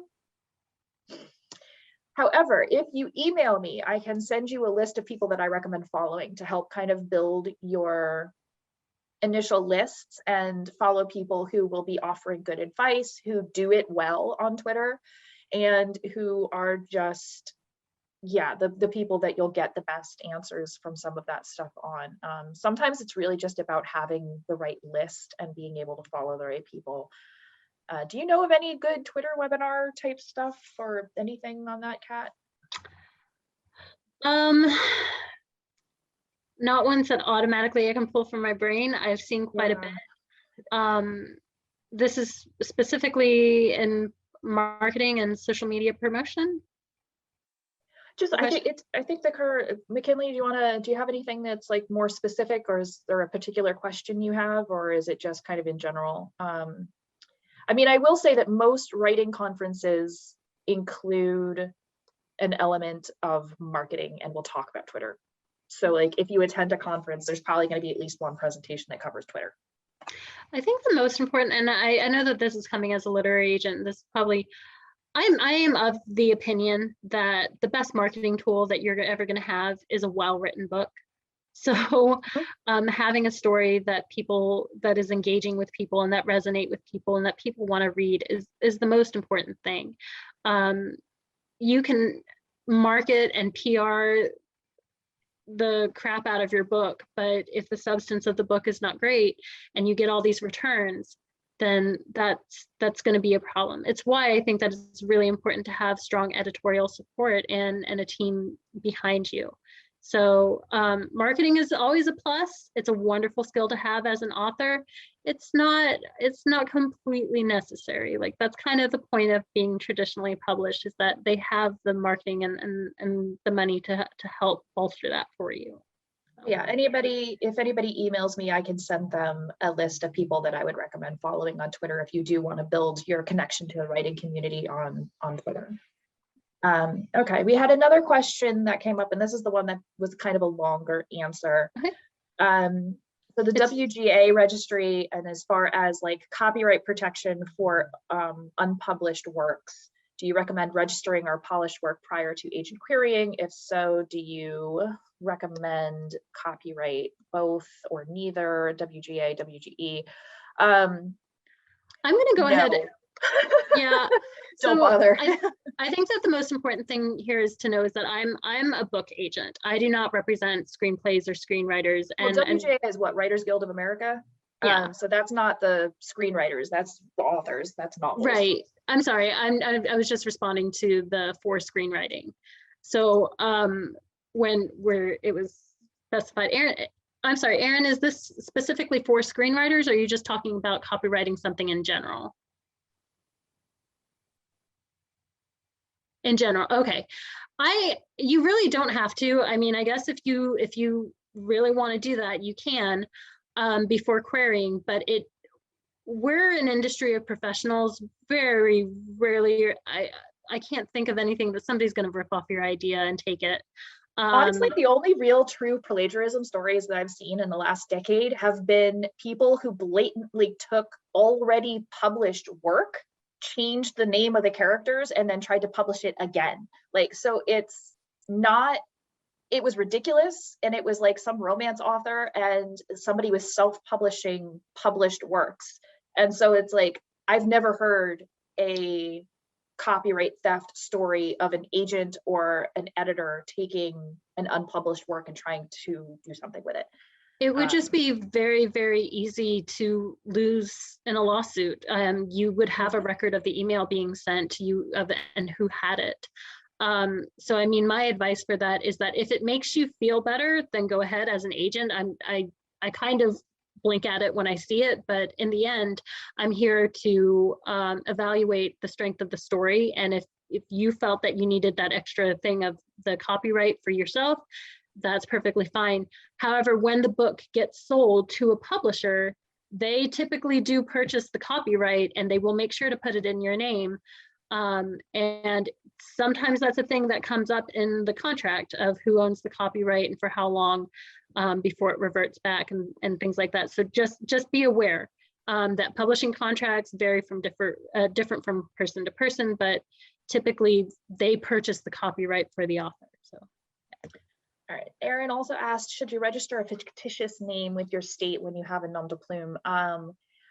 It can be helpful for business purposes, especially if you need that additional layer of protection legally between you and other people. Like if you're trying to really hide who you are for some reason, having those legal avenues and the doing business as legally set up can help protect you, because then you can legally represent yourself as your nom de plume. So there are benefits and cons. I usually actually recommend authors set up a limited liability company or LLC in their area because it helps for tax purposes to kind of track your business expenses and things like that. I know in Florida, setting up an LLC is only like $130 a year or something like that. So it's not a huge business investment, and it can save you a lot of money on taxes because then you have a business entity to run all of your profits and your losses through. But beyond that, I definitely would recommend having that conversation with your agent because they can offer you more specific guidance to your situation and kind of direct you as far as what might be best for your particular needs. Yeah, my clients, there are some that have registered an LLC and they prefer to get paid that way. Some who are using a nom de plume and they want to maintain their privacy. So I have recommended, again, I'm going to use the copyright as an example because that is the most recent one that I remember dealing with, is that they have a pen name and they wanted the copyright under their legal name, but you can put a copyright in a pen name. And because the copyright will go into a book. And so people can look up a copyright and find your legal name. So if you want to protect that, you can put a copyright in your pen name. And it's just easier to deal with if you have a DBA or a LLC in that name, because then it becomes a legal entity. Yep. Any red flags we should watch for when choosing writing conferences? You know, I'm not really writing conferences, because it's like you're going to be spending money on the experience, but you're not committing to anything long term. And so there's less of a danger from conferences than there is from like contracts with publishers or with agents or something like that. You can have a bad experience at a conference and all it costs you is the cost of the conference and the time you went. You know, so it's not anything that will have as dangerous in terms of like long-term damage or anything like that. But that being said, how long has the conference been running? Who's in charge of it? What's their reputation? Is it a part of a larger organization? Are they just individual people? Which is fine. Some of those can be great, but you know, I know especially in the last few years, there have been some newer conferences popping up that really target like niche markets, whether it's LGBTQIA or whether it's a marginalized group of some other sort. And so like, just because it's new doesn't mean it's not run well.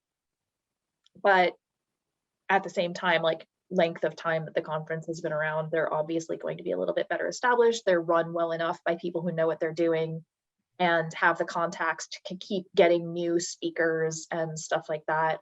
I would say also the cost of the conference, like unless you're spending a week somewhere, the conference should not be like $1,000 or more. Like that's kind of obscene.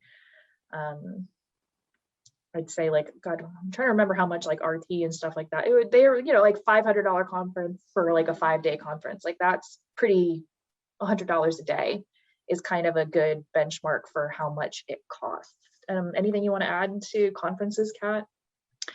I just think that it's important to know what you want to get out of it. For me, when I was first getting started in this industry, and I'm just going to speak as an industry professional, it was important for me to actually attend a lot of the workshops because I really wanted to understand the business behind the industry, going into it as an industry professional. And it was a wonderful networking opportunity for me to meet other industry professionals, to meet other literary agents, and to be like, I really want to be in your shoes one day. Can I talk to you? And things like that. I think that for an author level, it is also really good to network with literary agents, and it's a way to pitch your work. And they also have actual pitch sessions sometimes that you can sign up for and go to. I know that I do them at conferences. I'll take pitches. But it's important to also maintain reasonable expectations. Just because you sign up for a pitch session doesn't necessarily mean that you're going to land an agent from that. So just keep in mind what you're looking to get out of it overall. All right, Michelle asked, do you have any publishing horror stories concerning vanity presses, deadlines, etc.? Yeah. I don't, because I'm a literary agent, but I guess Erica does. So like, if you ever make it to conferences back in the non-pandemic world, hang out at the bar. You will hear all of the stories and it's amazing. So there's definitely all of the stories in terms of like awkward or horrible approaches to editors or agents. I literally know people who have been approached in bathrooms and had manuscripts slid underneath bathroom doors. Don't be that person. Deadlines. I know people who are just completely unreasonable deadlines, like just constant turnaround. You've got like, here you go. You didn't know this was coming, but now it's here and you've got 2 weeks to do like 1,000 pages of edits. Good luck. You know, it can happen. And that is what your agent is for. If you are getting completely unreasonable demands, you know, like reach forward the email, be like, I can't, I don't know what to do with this. Like, help, please. And that's where the agent steps in, starts those conversations, and you know, they're your protector in those sorts of environments. Like they can just be like, no, we're going to pause this and we're going to take a step back and we're going to renegotiate this timeline, because why are we doing this? Vanity presses, those end up being stories that I know, like, you know, a friend of a friend of a friend of a friend, and who knows if that person actually exists. So, but it's more just about hearing people losing a lot of money in things that just don't get them anything in the long run, which is just sad. Don't do that. Okay. Would you have any books or other resources for inexperienced writers to get a better gauge for the industry? I'm going to go ahead and plug my boss a little bit. My boss, Dawn Mass, Maass, has written quite a few books on the craft of fiction, writing the breakout novel, the emotional craft of fiction, the 21st century fiction, the fire and fiction. I have all of his books. I think that they are such great resources. I love them. So I would recommend them. And you can buy them on I think it's thriftbooks.com too. I would recommend that because I know that books, especially on craft books, can be pricey sometimes, but I would recommend that. And I think Erica has a few recommendations as well. Yeah, there's a lot. It depends on specifically what you're looking to learn. As you are developing and like querying and stuff like that, it can be very worthwhile to get a subscription to the Writer's Market website and or like Writer's Digest. Like there's a lot of resources and articles on those sites that can be very, very helpful for like figuring out what the industry is doing right now. Publishers Marketplace, like I don't have a recurring subscription to Publishers Marketplace, but if something is happening, I'll get like a month of it to kind of look through it and learn what's going on, and like then I'll just let it lapse. So like it's something that you can do for like a month at a time. You don't have to have something that, you know, is pulling $25 out of your account every single month. I think it's more useful if you want to be an editor or an agent, but as an author, you don't necessarily need to have it all the time. It's something that you only really need to access periodically. Email me and I can send out a list of other titles because there are a lot of books that have been written on different things over the years, and it really does depend on what you're looking to learn. It's also trickier, so like the industry in general versus like a craft books last longer. Industry books are old as soon as they're published. So that's why I think, yeah, as far as like industry knowledge or who's who, my best advice is to just get on Twitter or to research online, because that's the best way to stay current on the industry. It is just, it's hilarious because we were talking about how slow this industry moves. It does as far as like patience and getting things out there, but as far as like market and how it updates, it's very hurry fast. up and wait. Yeah, there's a lot of hurry up and wait in publishing. Going back to the deadline question, yeah, it's just everything happening at light speed, and then you've got nothing and no communication for 6 months. Like it's just, yeah, there's like bursts of energy and action, and in between just nothing. But yeah, it's worthwhile, and it can be a lot of fun, and you'll meet some just absolutely amazing people in the process. So it's pretty fantastic. So that's the end of the questions that backlogged in the chat. Anybody have anything else to add? Any other additional questions? We can talk specifically about some craft. We can talk about specific situations. So we're pretty much open to anything publishing related or writing related at this point. No, absolutely. Thank you, Erin. What do you think of writing craft seminars from places like AutoCrit? I've never heard of AutoCrit. Yes, I'm not sure what AutoCrit is either, but is it like a platform much like Masterclass or something like that? Yeah, I'm not familiar with that particular service. However, that doesn't necessarily mean that it's bad. I would look at like, who are their testimonials from? Who are their teachers? What have they done? Do you recognize any of the names at all? That sort of a thing. And like, I do know, so one of the editors that I've worked with in the past now runs a writing boot camp of sorts called Breakthrough Writers. And having worked with her, like, she's amazing. And I learned more from working with her than I have from 10 different conferences. So it's very much about who's running the conference or the workshop, and what you can learn from them. So Kate Browning, Brauning is her name, and she's one of the best editors. I've already kind of threatened to follow her across publishing no matter where she works, and she's just absolutely phenomenal and has such a great editorial eye. So like workshops like that can teach you a lot, but then there are others that are so hands-off that they might not offer the same level of depth, and you might not walk away with kind of getting your money's worth. There's follow-up with, it's kind of like a self-editing platform that's been showing up on Facebook recently.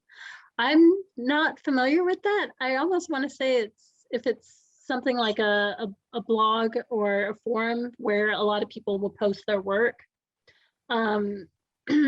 Self-editing, that sounds almost like a Grammarly type thing, where it like is a program that helps you edit stuff. I think that that's really tricky to do for fiction. Yeah, there's a lot of storytelling components where you really need somebody else's eyes on it. So yeah, they haven't developed an AI smart enough to edit fiction yet. Like it's just too complicated. Brenda says, I've written a thriller novel that I plan to publish, but I also want to produce as a film, but I don't know how to keep my film rights.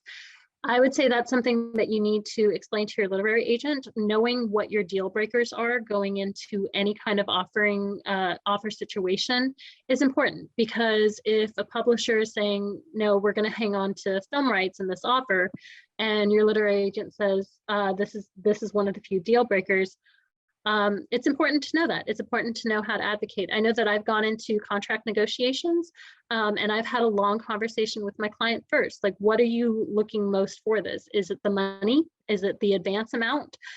Is it the marketing package that they're willing to give you, or the PR deal? Is it the editorial vision? Each author has something different that is most important to them and that they want to get out of their publishing contract, and communicating that to your agent is really important, so that way they can advocate for you and that you are happy with the offer that you end up getting. So I'd also say, like, it depends. Like, if you yourself want to produce the film, and so like you're making it yourself rather than you want it to be made into a film, like those are very different beasts. And I feel like one is going to be an easier sell than the other. A lot of the larger agencies have film agents or work with film agents. You're an independent film producer. Okay. Well, if you have those ties already and you like, that's part of your job and you work in that, then like that actually might be an easier sell, because you have those ties and you can argue that you're in a better place to do that than anybody else.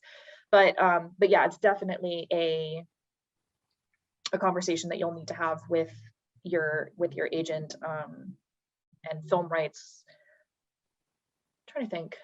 No, I've been able to hold back the film rights for most of my books. So it's like, I think that you'll be able to make that argument, but it is something that you'll need to make sure your agent knows is a deal breaker element.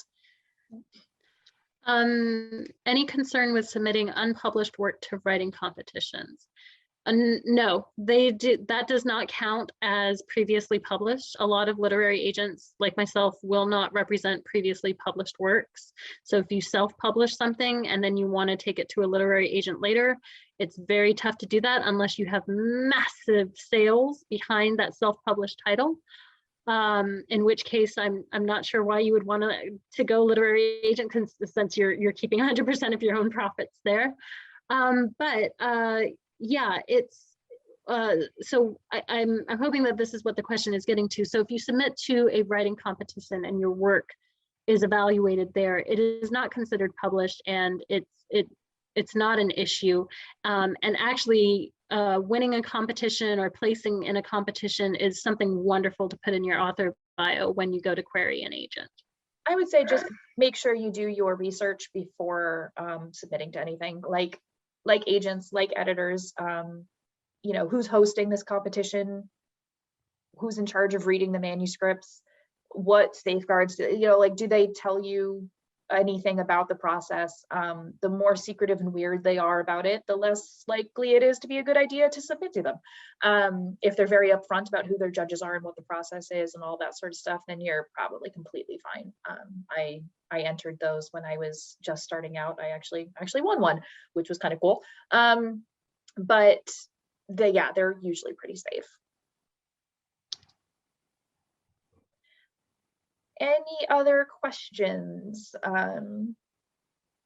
general or specific, before we start closing up shop for the night? I'd personally like to thank both of you, Erica and Kat, for showing us some tips of the industry. Absolutely. Thank you guys all for coming. It's been a good conversation. And like I said, both of our emails are there, so please feel free to reach out if you have follow-up questions, or if you're interested in any of the extra information that we talked about passing out. And like I mentioned earlier, on my website, there are different resources. I know I have a bunch of links for things that I've used for world building, for character development, for, you know, the conversation between self and self-publishing. NaNoWriMo, yes. Several of my novels are actually nano books. So I'm hugely in support of anything nano related.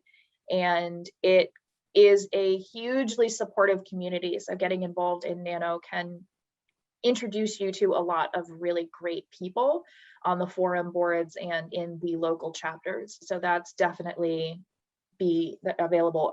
We are recording this, and we will be sending out the recording to the people who attended, so you should have access to it for a while. NY Midnight is a great competition. Okay, cool. Don't know that one, but there you go. Recommendation from somebody in the group. Any other questions last minute before we? All right. All right, thank you guys so much for attending. It was lovely talking to you all. We wish you luck on your publishing journeys, and we hope you land exactly where you want to be. Okay.